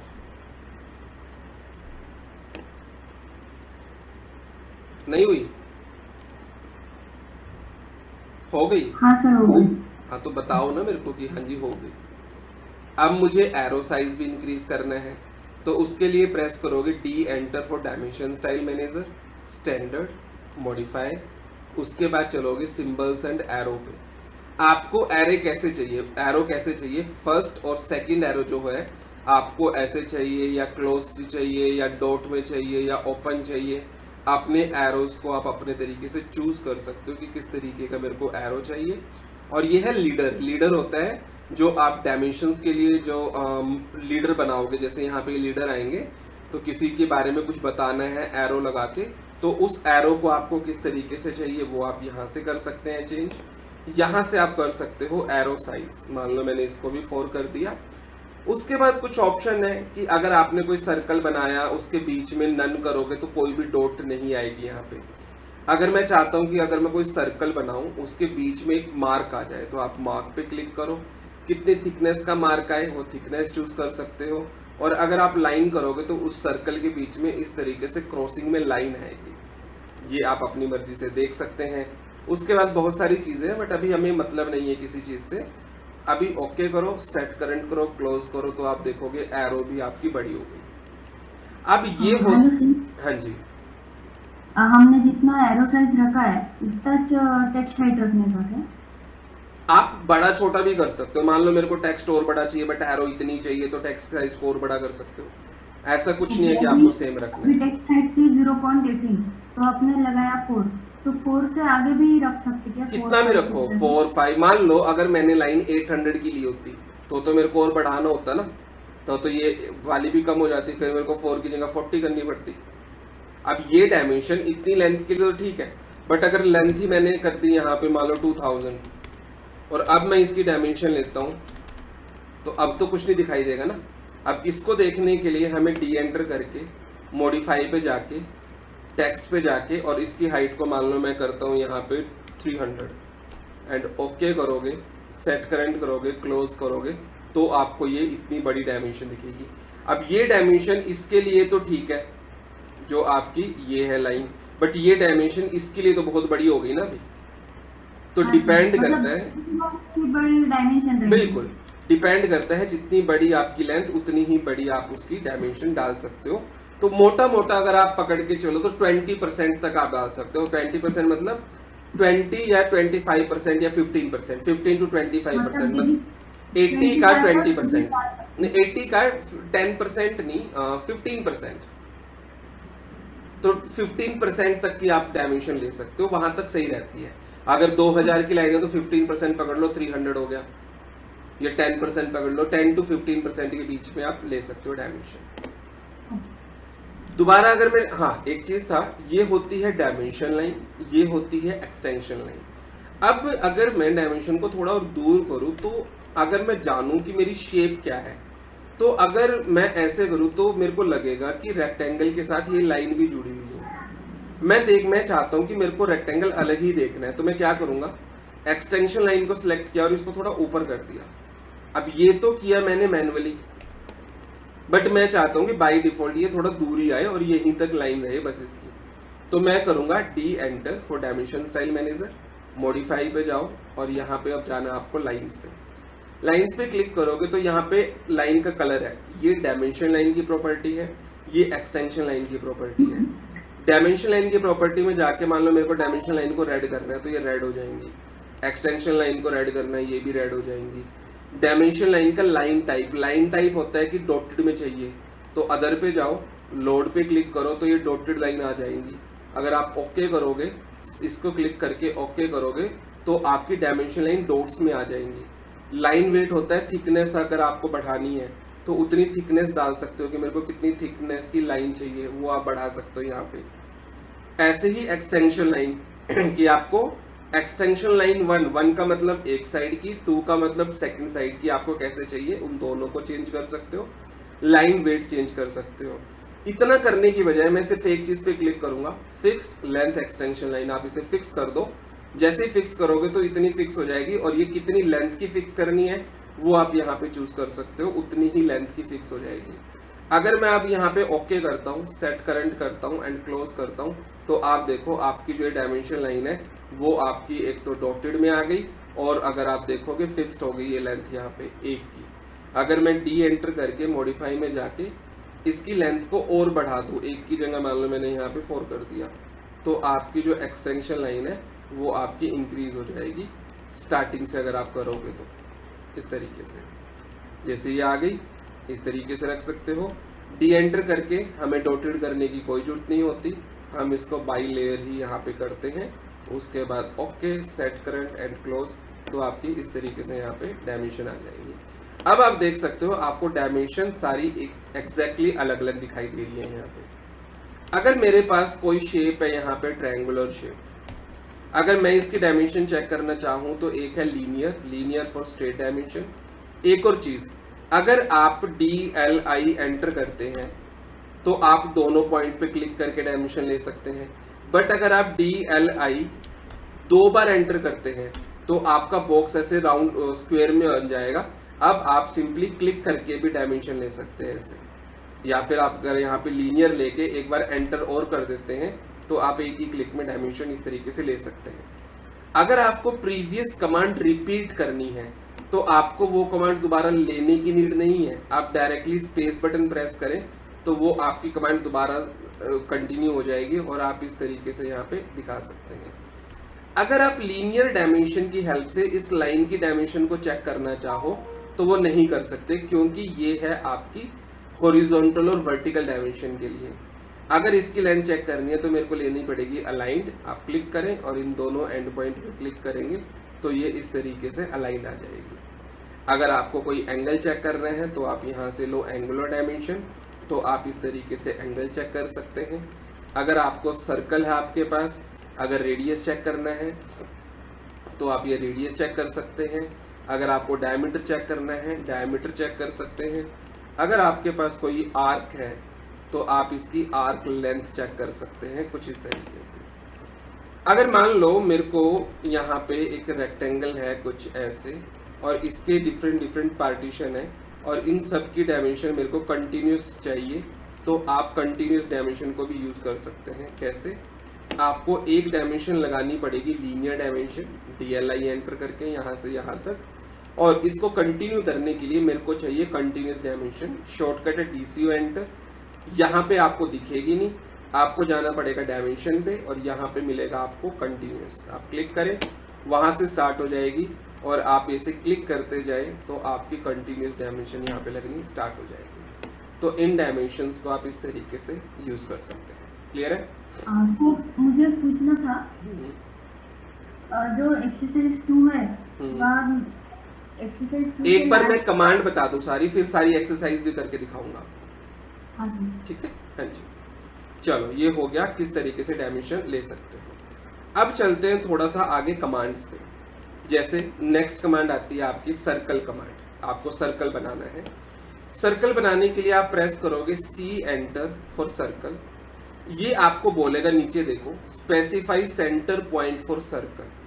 या तो आपको सेंटर पॉइंट ऑफ सर्कल बताओ, या फिर बीच में लगाया है और का मतलब है कि आपको ऑप्शन दे रहा है वो कि या तो फर्स्ट कंडीशन को फॉलो करो या फिर सेकंड कंडीशन पे चले जाओ। और सेकंड कंडीशन पे है 3P 2P TTR। 3P का मतलब 3 पॉइंट, 2P का मतलब 2 पॉइंट एंड TTR का मतलब होता है टेंजेंट रेडियस।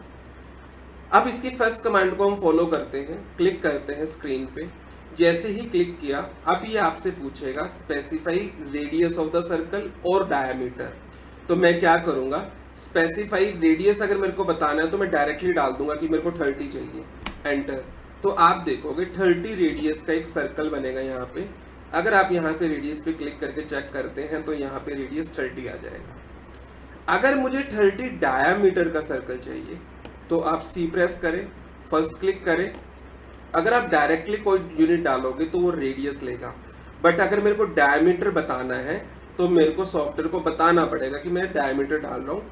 उसके लिए या तो आप D एंटर कर सकते हो या फिर इस डायमीटर पे क्लिक कर सकते हो। अब डायमीटर पूछेगा, अब आप डाल दो यहाँ पे 30 एंटर। तो अब अगर आप इसका डायमीटर चेक करोगे तो वो आपका 30 होगा।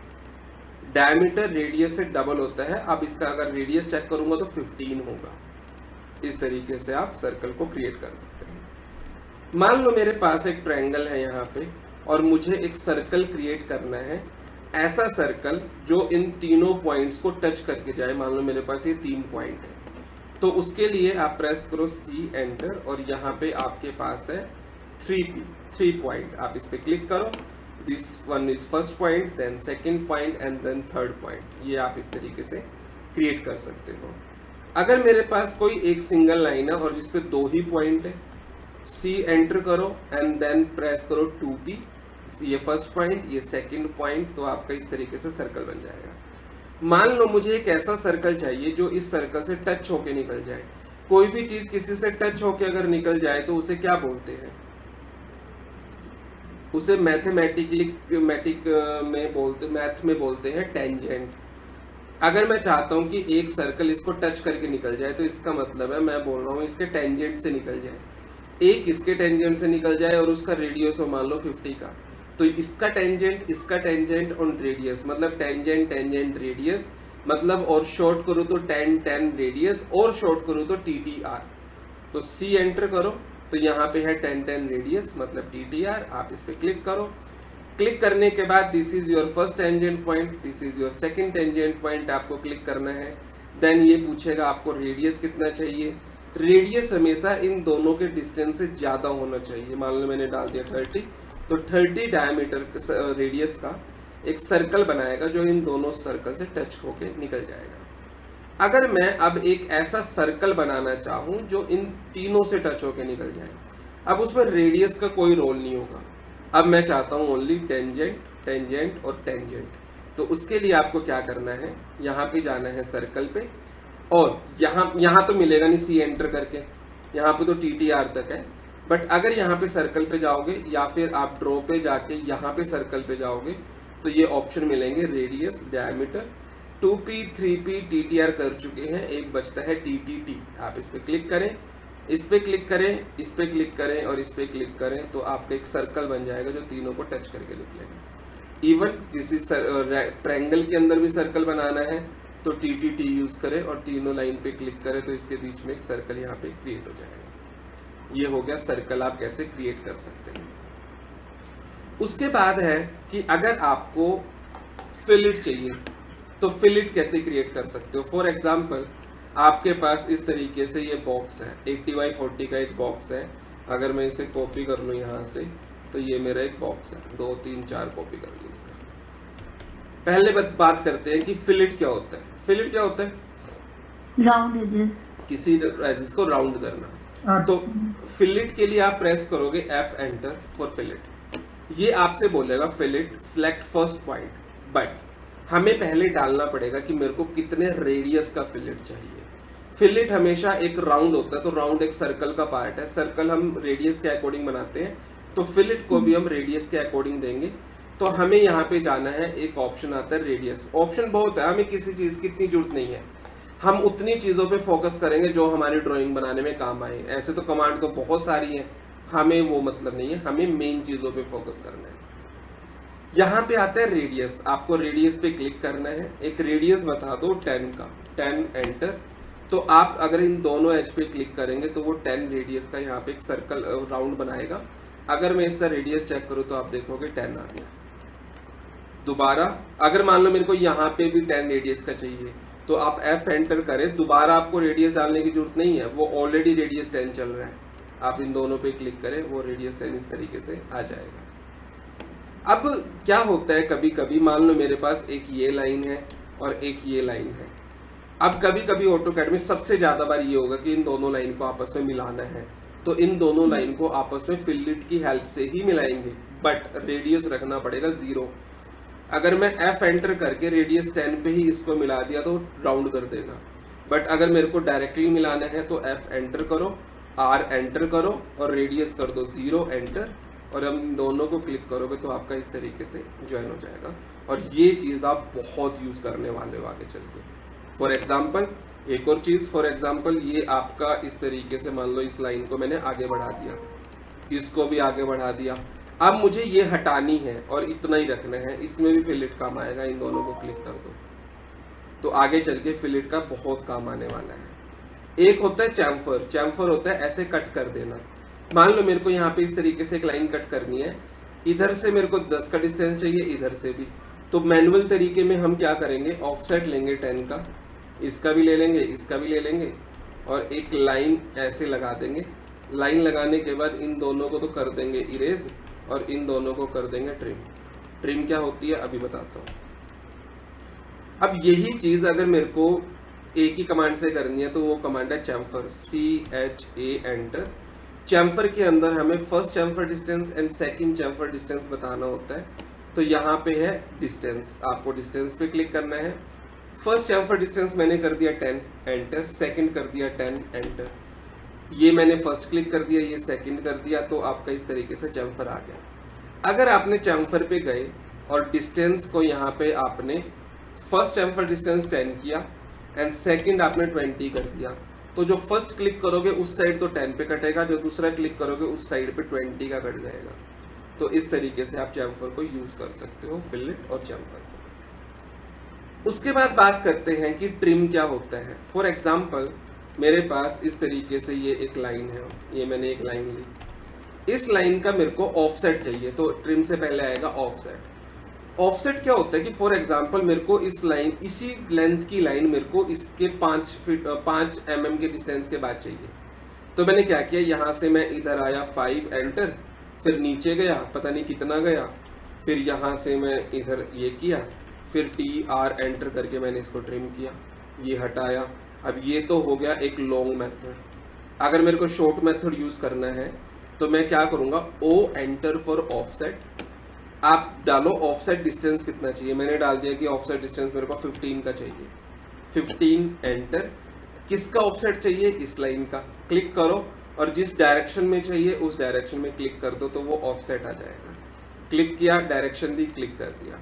अगर मेरे को इसी डायरेक्शन में मल्टीपल ऑफसेट चाहिए तो एक बार आप क्लिक करो, क्लिक करने के बाद दूसरा क्लिक नहीं करना, नीचे देखो एक ऑप्शन आएगा मल्टीपल का, आप इस पे क्लिक करो और उस डायरेक्शन में क्लिक करते जाओ तो आपके मल्टीपल ऑफसेट होते चले जाएंगे। जैसे इसको सिलेक्ट किया, ये लाइन यहाँ पे रखी, इस लाइन को मैंने यहाँ पे रखा, O एंटर और मैंने कर दिया 20 एंटर, 20 का ऑफसेट। क्लिक किया, एक करोगे तो एक, और क्लिक करके M एंटर करके मल्टीपल करोगे तो मल्टीपल ऑफसेट आपके यहाँ पे आ जाएंगे इस तरीके से। अब ये ऑफसेट आप किसी भी चीज का ले सकते हो। फॉर एग्जांपल सर्कल है तो सर्कल का ले सकते हो। O एंटर, मान लो आपने 15 एंटर किया तो 15 का ऑफसेट अंदर की तरफ लो या बाहर की तरफ लो। आर्क होगी, आर्क का किसी भी चीज का, पॉली लाइन होगी, पॉली लाइन का, सब चीज का। मान लो मैंने इसको J एंटर करके ज्वाइन कर दिया। अब अगर मैं इसका ऑफसेट लूंगा 5 का तो इसका भी ऑफसेट इस तरीके से आप ले सकते हो। अगर आपको इतने पार्ट को हटाना है तो लोअर वर्जन में तो क्या होता था, TR 2 बार एंटर करना पड़ता था तो हटता था, बट अब लेटेस्ट वर्जन में एक सिंगल एंटर से काम चल जाएगा। TR एंटर और क्लिक करो, इतना पार्ट हट जाएगा। क्लिक किया, इतना पार्ट हट गया। जितना पार्ट इंटरसेक्टिंग के बाद आ रहा है वो पार्ट आपका हटता चला जाएगा, कुछ इस तरीके से।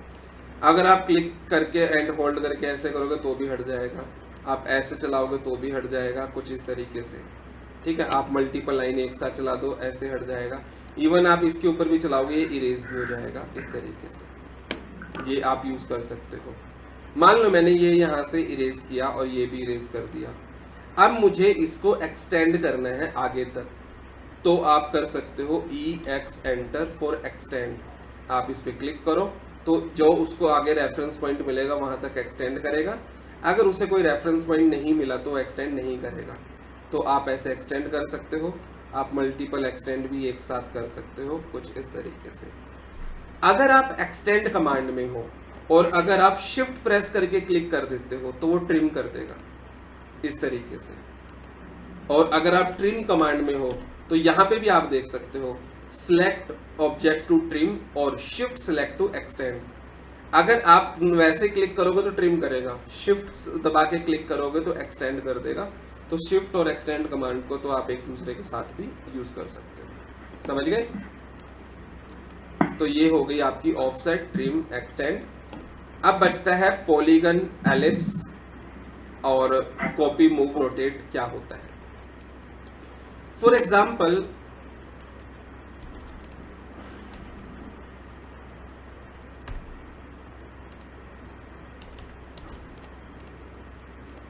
ये क्या है?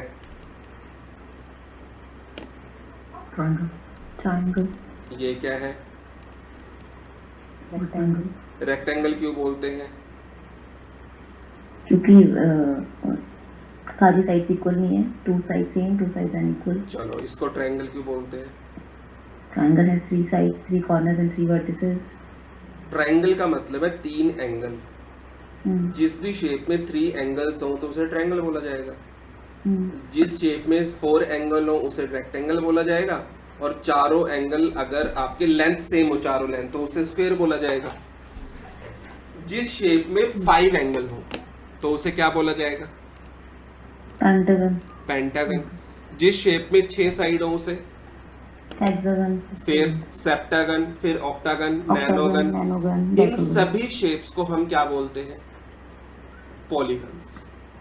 ये सभी शेप्स आपकी पॉलीगन होती है, ठीक है। ये क्या है? सर्कल। अगर मैं बोलूं कि ये भी पॉलीगन है, मानोगे? नहीं। ठीक है, एग्जाम्पल के लिए है नहीं, बट एग्जाम्पल के लिए बता सकता हूँ। अगर मैं बोलूं 10 साइड, समझ में आता है, बट अगर मैं बोलूं 10,000 साइड, तो कहीं ना कहीं सर्कल की तरह ही बन जाएगा ना। ठीक है, तो सर्कल को बनाते हैं हम रेडियस के अकॉर्डिंग, तो हम पॉलीगन को भी रेडियस के अकॉर्डिंग ही बनाएंगे। ये पॉलीगन नहीं है, सिर्फ समझाने के लिए आपको बता। अगर मेरे पास एक सर्कल है 10 रेडियस का और एक और सर्कल है 10 रेडियस का, अगर मेरे को एक पेंटागन बनाना है 10 रेडियस का ही, और वो चाहता हूं कि मैं पेंटागन इस सर्कल के अंदर बने, तो हम उसे बोलते हैं इंस्क्राइब्ड इन सर्कल। और अगर मैं चाहूं कि एक मैं पेंटागन बनाऊं और वो इस सर्कल के बाहर बने 10 रेडियस का ही, उसे हम कहेंगे सर्कमस्क्राइब्ड अबाउट सर्कल। तो मैंने प्रेस किया पॉलीगन के लिए POL एंटर फॉर पॉलीगन। इसने बोला polygon enter number of side, मैंने बोला कि 5, पेंटागन में 5 होती है, 5 एंटर। उसने बोला स्पेसिफाई सेंटर ऑफ पॉलीगन, मैंने क्या कर दिया, इस सर्कल की एज पे कर्सर लेके गया ओनली, ताकि इसका सेंटर दिख जाए, और इसके सेंटर पे क्लिक कर दिया। क्लिक करने के बाद इसने 2 ऑप्शन दिए मुझे, enter and option, inscribed in circle और सर्कमस्क्राइब्ड अबाउट सर्कल। मैंने कर दिया इंस्क्राइब्ड इन सर्कल। अब ऐसे बनना स्टार्ट हो जाएगा। मैनुअली आपको कहीं क्लिक नहीं करना, नीचे पूछेगा स्पेसिफाई रेडियस ऑफ सर्कल, मैंने बोल दिया 10 एंड देन एंटर। तो आप देखोगे एक पेंटागन बना जो इस सर्कल के अंदर बना। सेम कमांड दोबारा, एंटर नंबर ऑफ साइड मैंने डाला 5, एंटर सेंटर ऑफ पॉलीगन मैंने ये दे दिया। अब इसने पूछा सर्कमस्क्राइब, मैंने सर्कमस्क्राइब पे क्लिक किया और अब मैंने डाल दिया। अब देखो एक चीज देखो, चलो एक चीज दिखाता हूँ, POL enter, number of side 5, centre मैंने ये लिया, इंस्क्राइब किया। जैसे ही इंस्क्राइब किया, अब मेरा कर्सर देखो, कर्सर कहाँ पे है? दोनों एज के एंड पॉइंट पे है ना। हाँ, अब मैंने क्या कर दिया 10 एंटर, तो ये ऐसे बन गया, जो इसके एंड पॉइंट थे वो सर्कल से मिल गए। और दोबारा अगर मैंने पॉलीगन लिया और इसको मैंने सेंटर ये दिया और सर्कमस्क्राइब्ड किया, अब मेरा कर्सर देखो किसी भी एज के सेंटर पॉइंट पे है। अब अगर मैं 10 करूंगा तो उस सेंटर पॉइंट को इन सर्कल के एज पे मिलाएगा जो आपके सर्कल से बाहर बनेगा। रेडियस अभी भी 10 है। अगर मैं रेडियस चेक करूं इसका तो ये 10 है, इसका चेक करूं तो ये भी 10 है। अगर मैं इसका चेक करूं, इसका रेडियस चेक ही नहीं करेगा क्योंकि इसमें सर्कल नहीं है ना, तो सर्कल का रेडियस चेक होता है। तो ये 10 रेडियस का बना, इसकी लेंथ आप चेक कर सकते हो यहाँ पे। अब जरूरी नहीं है कि मैं पॉलीगन बनाने के लिए मेरे पास सर्कल होना ही जरूरी है, तो आप क्या कर सकते हो, POL enter for polygon, number of side 5, centre के लिए आप कहीं पे भी क्लिक करो और इंस्क्राइब या सर्कमस्क्राइब डाल सकते हो, और कितना भी रेडियस अगर आप डालोगे, मान लो 10, तो उसी रेडियस का आपका एक पॉलीगन क्रिएट हो जाएगा। क्लियर है? मान लो मुझे एक आर्क बनाना है, तो आप प्रेस करो A एंटर फॉर आर्क। ये आर्क होती है 3 पॉइंट आर्क। 3 पॉइंट आर्क का मतलब पहले फर्स्ट पॉइंट बताओ, फिर सेकंड पॉइंट बताओ, फिर थर्ड पॉइंट बताओ, तो आपकी इस तरीके से आर्क लगेगी। अगर आप इन दोनों पे लगाना चाहते हो, ये फर्स्ट पॉइंट सेकंड पॉइंट कहीं पे भी यहाँ पे क्लिक कर सकते हो, देन थर्ड पॉइंट। ऐसा नहीं करना कि ए एंटर कर रहे हो, ये फर्स्ट पॉइंट ले लिया और इसको सेकंड पॉइंट लेके फिर आप वहीं पे बनाना चाहते हो तो फिर ऐसे आ रहे हो, ये गलत हो जाएगा। थर्ड पॉइंट कोई है तो उसको क्लिक कर सकते हो, इस तरीके से आर्क लगा सकते हो। बट सर मतलब 3 पॉइंट होने चाहिए क्या? हाँ 3 पॉइंट होने चाहिए, बट आर्क के लिए बहुत सारी कंडीशन है। आर्क के लिए एक कंडीशन ये हो सकती है कि मेरे को एक लाइन दी गई है, मेरे पास एक स्टार्ट पॉइंट है, मेरे पास एक सेंटर पॉइंट है, मेरे पास एक एंड पॉइंट है। एक कंडीशन ये हो गई। मेरे पास मान लो एक सेंटर पॉइंट है, एक एंड पॉइंट और एक एंगल दिया हुआ है, सेंटर एंड और एक रेडियस दिया हुआ है, स्टार्ट एंड रेडियस दिया हुआ है, स्टार्ट सेंटर एंगल दिया हुआ है। ये बहुत सारी कंडीशन हो सकती है। ए एंटर करोगे तो यहाँ पे कोई कंडीशन नहीं आएगी, बट अगर आप यहाँ पे आर्क पे जाओगे तो इतनी सारी कंडीशन आपकी आ सकती है। डिपेंड करता है उस टाइम पे आपको किस कंडीशन की रिक्वायरमेंट है। अगर मैंने सेंटर स्टार्ट सेंटर और एंड चूज किया, अब मैंने ले लिया मान लो ये स्टार्ट पॉइंट, देन ये सेंटर पॉइंट एंड देन ये एंड पॉइंट, तो आपका एक आर्क बन जाएगा। अब जो ये आर्क बनी है आपकी, वो कहाँ पे बनी है? नीचे की तरफ। कोई बता सकता है नीचे की तरफ क्यों बनी है?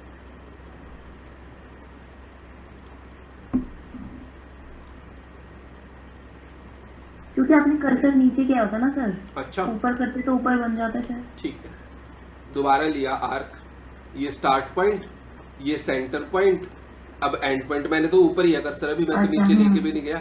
लो जी, क्योंकि सर ऊपर मतलब वो स्नैप करने को पॉइंट नहीं था इसलिए। नीचे भी नहीं सिलेक्ट किया मैंने तो स्टार्ट बताया, सेंटर बताया, एंड बताया।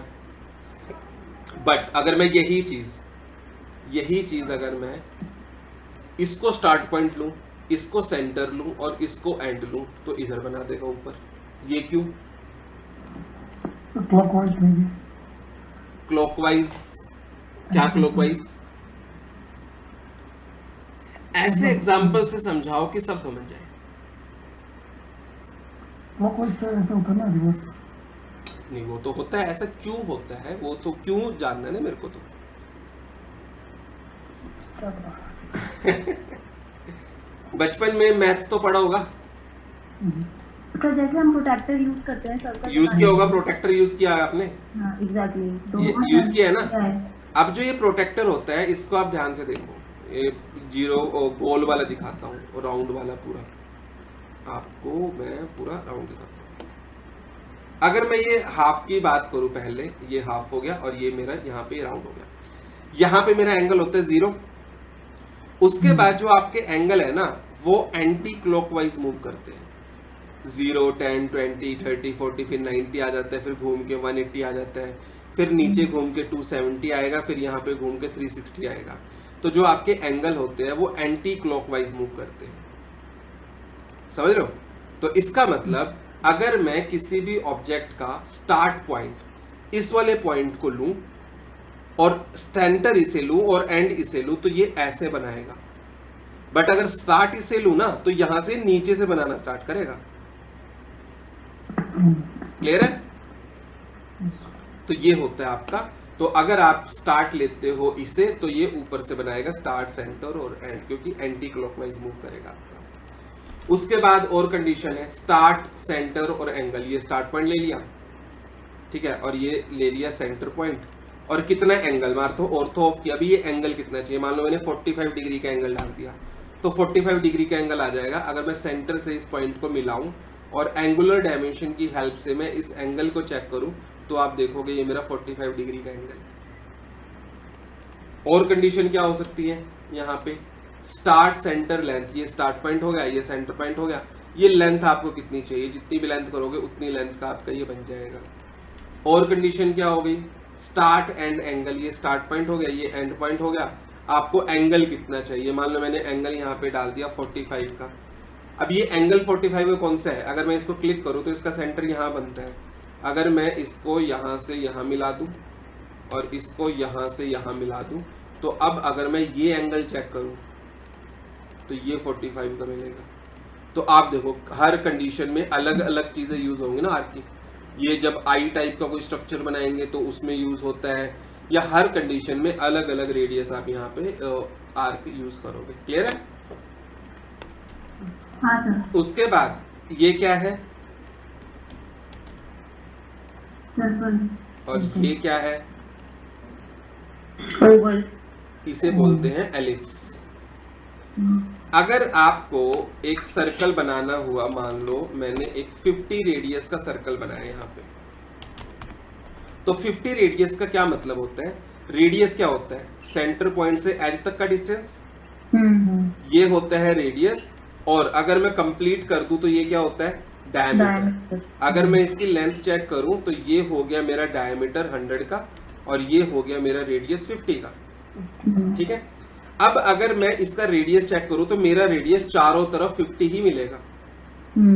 अगर मैं कोई एक एलिप्स बनाऊं, फॉर एग्जांपल ये ऐसे, अब मैं चाहता हूं कि एक एलिप्स बनाऊं जिसका ये वाला डायमीटर, ये वाला, ये तो हो 100, बट ये यहां से यहां तक दूसरा डायमीटर हो 50, क्योंकि इसमें तो इक्वल नहीं हो सकता ना। अगर ये 100 हुआ और ये 50 हुआ तो इसका रेडियस कितना हो जाएगा इस लेंथ का? 25। ठीक है, तो अब मेरे को अगर ऐसा एलिप्स बनाना है तो मैं क्या करूं? EL enter for ellipse. ये आपसे पूछेगा specify axis and point of ellipse. Axis and point का मतलब ये वाला पॉइंट पूछ रहा है और ये वाला पॉइंट पूछ रहा है, तो मैंने यहाँ पे क्लिक किया और एंड पॉइंट मैंने ऑर्थो ऑन करके बोल दिया 100 पे, 100 एंटर। अब ये पूछेगा सेंटर से दूसरा डिस्टेंस। अब सेंटर से दूसरा डिस्टेंस कितना होगा? 25, क्योंकि ये रेडियस पूछ रहा है। अगर मैं 50 कर दूंगा तो सर्कल ही बन जाएगा, तो मैंने किया 25। अब अगर मैं डायमेंशन चेक करूं, DLI एंटर, तो ये हो गया मेरा 100 और सेंटर से चेक करूं ये हो गया मेरा 25। समझ गए? Yes sir. इस तरीके से आप इसे क्रिएट कर सकते हैं। अगर यही एलिप्स मेरे को सेंटर से बनाना है तो यहाँ पे है सेंटर, आप क्लिक करो, सेंटर से ऊपर का रेडियस ले लो 50 का और सेंटर से ही इधर का रेडियस ले लो 25 का, तो आपका बन जाएगा एलिप्स। इस तरीके से भी क्रिएट कर सकते हो। क्लियर है? मान लो किसी भी ऑब्जेक्ट को मुझे कॉपी करना है, मान लो मेरे पास एक सर्कल है, इस सर्कल को मेरे को उठा के इसकी बीच की एज पे कॉपी करना है, तो मैंने क्या किया? CO enter for copy, select करो ऑब्जेक्ट को, ये बोल रहा है सिलेक्ट करने के लिए, देन करो एंटर। अब ये पूछ रहा है specify base point. Base point का मतलब है कि मैं इसको कहां से पिक करूं, तो मैंने इसके सेंटर से पिक किया, ऑर्थो ऑफ किया और मैं इसके सेंटर पे जाके प्लेस कर सकता हूं। तो देखो मैं एग्जैक्टली वहीं पे प्लेस कर सकता हूं। इसको मान लो मेरे को यहाँ पे कॉपी करना है, ऐसे मैं कॉपी कर सकता हूँ। ऐसे नहीं करना कि CO एंटर कॉपी किया, ऑब्जेक्ट को सिलेक्ट किया, एंटर किया और बेस पॉइंट आप कहीं पे भी ले रहे हो और आप इसे ऐसे सेंटर पे रखना चाहोगे तो रख ही नहीं पाओगे। एग्जैक्ट कितना आपको रखना है वो टेढ़ा मेढ़ा रहेगा आपका। तो बेस पॉइंट को सिलेक्ट करना बहुत इंपॉर्टेंट है। कॉपी करो, इसको सिलेक्ट करो, पहले यहाँ पे मान लो मेरे को रख दिया, इसको दोबारा कॉपी किया यहाँ से, इसको सेंटर से पिक करके यहाँ से रख दिया, जहाँ पे भी आपको एंड पॉइंट्स वगैरह स्नैप होते हैं इस तरीके से रख सकते हो। मूव करना है तो M एंटर फॉर मूव, इसको सिलेक्ट करो, एंटर, कहीं से भी पिक करो और कहीं पे भी मूव कर सकते हो। अगर आपको किसी भी ऑब्जेक्ट को रोटेट करना है, फॉर एग्जांपल मेरे पास एक रेक्टेंगल है, इसको मुझे 45 डिग्री के एंगल पर रोटेट करना है, तो आप RO एंटर फॉर रोटेट करो। ये बोलेगा सिलेक्ट ऑब्जेक्ट, ऑब्जेक्ट को सिलेक्ट कर लो, एंटर। अब ये बोलेगा specify base point. Base point आप किसी भी पॉइंट को बेस पॉइंट ले लो। बेस पॉइंट होता है आपका सेंटर ऑफ रोटेशन। ये मैंने लिया, इसके सेंटर को लेते हो आप चारों तरफ किसी भी एंगल पे घुमा सकते हो। मान लो मेरे को 45 डिग्री के एंगल पे रोटेट करना है, तो आप डाल दो 45 एंटर। अब जो आपका 45 डिग्री का एंगल होगा, तो मैं ऑर्थो लगा के ये मैंने एंगल बनाया और इसको मैं अगर एंगुलर डायमेंशन से चेक करूं तो ये एंगल मेरा 45 डिग्री का यहाँ पे रहने वाला है। तो ये हो गया आपका copy, move, rotate, extend, trim, offset, ellipse, polygon, circle और ये सारी आपकी डायमेंशन। समझ गए? अब आपको इन टूल्स की हेल्प से अपनी बुक रेडी करनी है जो मैंने आपको बताया। अब एक और चीज, जब आप इसको बनाने बैठोगे हो सकता है कि बहुत सारी प्रॉब्लम आए। मैं चाहता हूं कि उन प्रॉब्लम का आप सामना करो। ठीक है, आपको मैं बता देता हूं exercise 1, exercise 2, exercise 3, exercise 4, exercise 5। Exercise 5 में से दोनों स्टार छोड़ सकते हो और एक्सरसाइज 6 7 भी करनी है, 8 भी करनी है। 7 में नीचे वाले छोड़ सकते हो या 7 भी छोड़ ही सकते हो। 8 करनी है आपको, 9 करनी है आपको, 10 करनी है आपको, 11 करनी है, 12 करनी है। इन सभी एक्सरसाइज को आपको मेरे को करके दिखाना है, फिर मैं आपके इससे रिलेटेड डाउट सॉल्व करूंगा। अगर आपको इन एक्सरसाइज को करने में कोई भी प्रॉब्लम आए तो ये सारी एक्सरसाइज मैंने बनाई हुई है यूट्यूब के ऊपर, आप वहां से हेल्प ले सकते हो। यूट्यूब पे जाना, वहां से आप हेल्प ले सकते हो इन एक्सरसाइज के लिए, ठीक है। अगर किसी को कोई प्रॉब्लम है, बट पहले अपने आप बनाना। अगर मैं आपको यूट्यूब पे भी दिखाऊं ये कहाँ पे है, आपको सिंपल यहाँ पे लिख देना है practice drawing CAD Deepak Verma. तो आप यहाँ पे देखोगे ये मैंने यहाँ पे प्रैक्टिस ड्राइंग बनाई हुई है। देखो ये सारी ड्राइंग मैंने बनाई हुई है, काफ़ी सारी प्रैक्टिस ड्राइंग है। मेरी यूट्यूब चैनल पे जाओगे वहाँ से हेल्प लेना, बट पहले खुद ट्राई करना। करोगे ट्राई खुद से? Yes sir. ठीक है। Yes sir. सर इसको पीडीएफ में कैसे कन्वर्ट करते हैं, एक बार आप बता देंगे? नहीं, कोई जरूरत नहीं है पीडीएफ पे, आप मेरे को इसकी फोटो क्लिक करके भेज दो बेशक, क्योंकि ठीक है, पीडीएफ करने के लिए कंट्रोल पी और मेरे को ये सारी चीजें आपको डिटेल में समझानी पड़ेगी। ठीक है, ओके। ठीक है, तो आप इस तरीके से मेरे को करके दिखाओ। क्लियर है?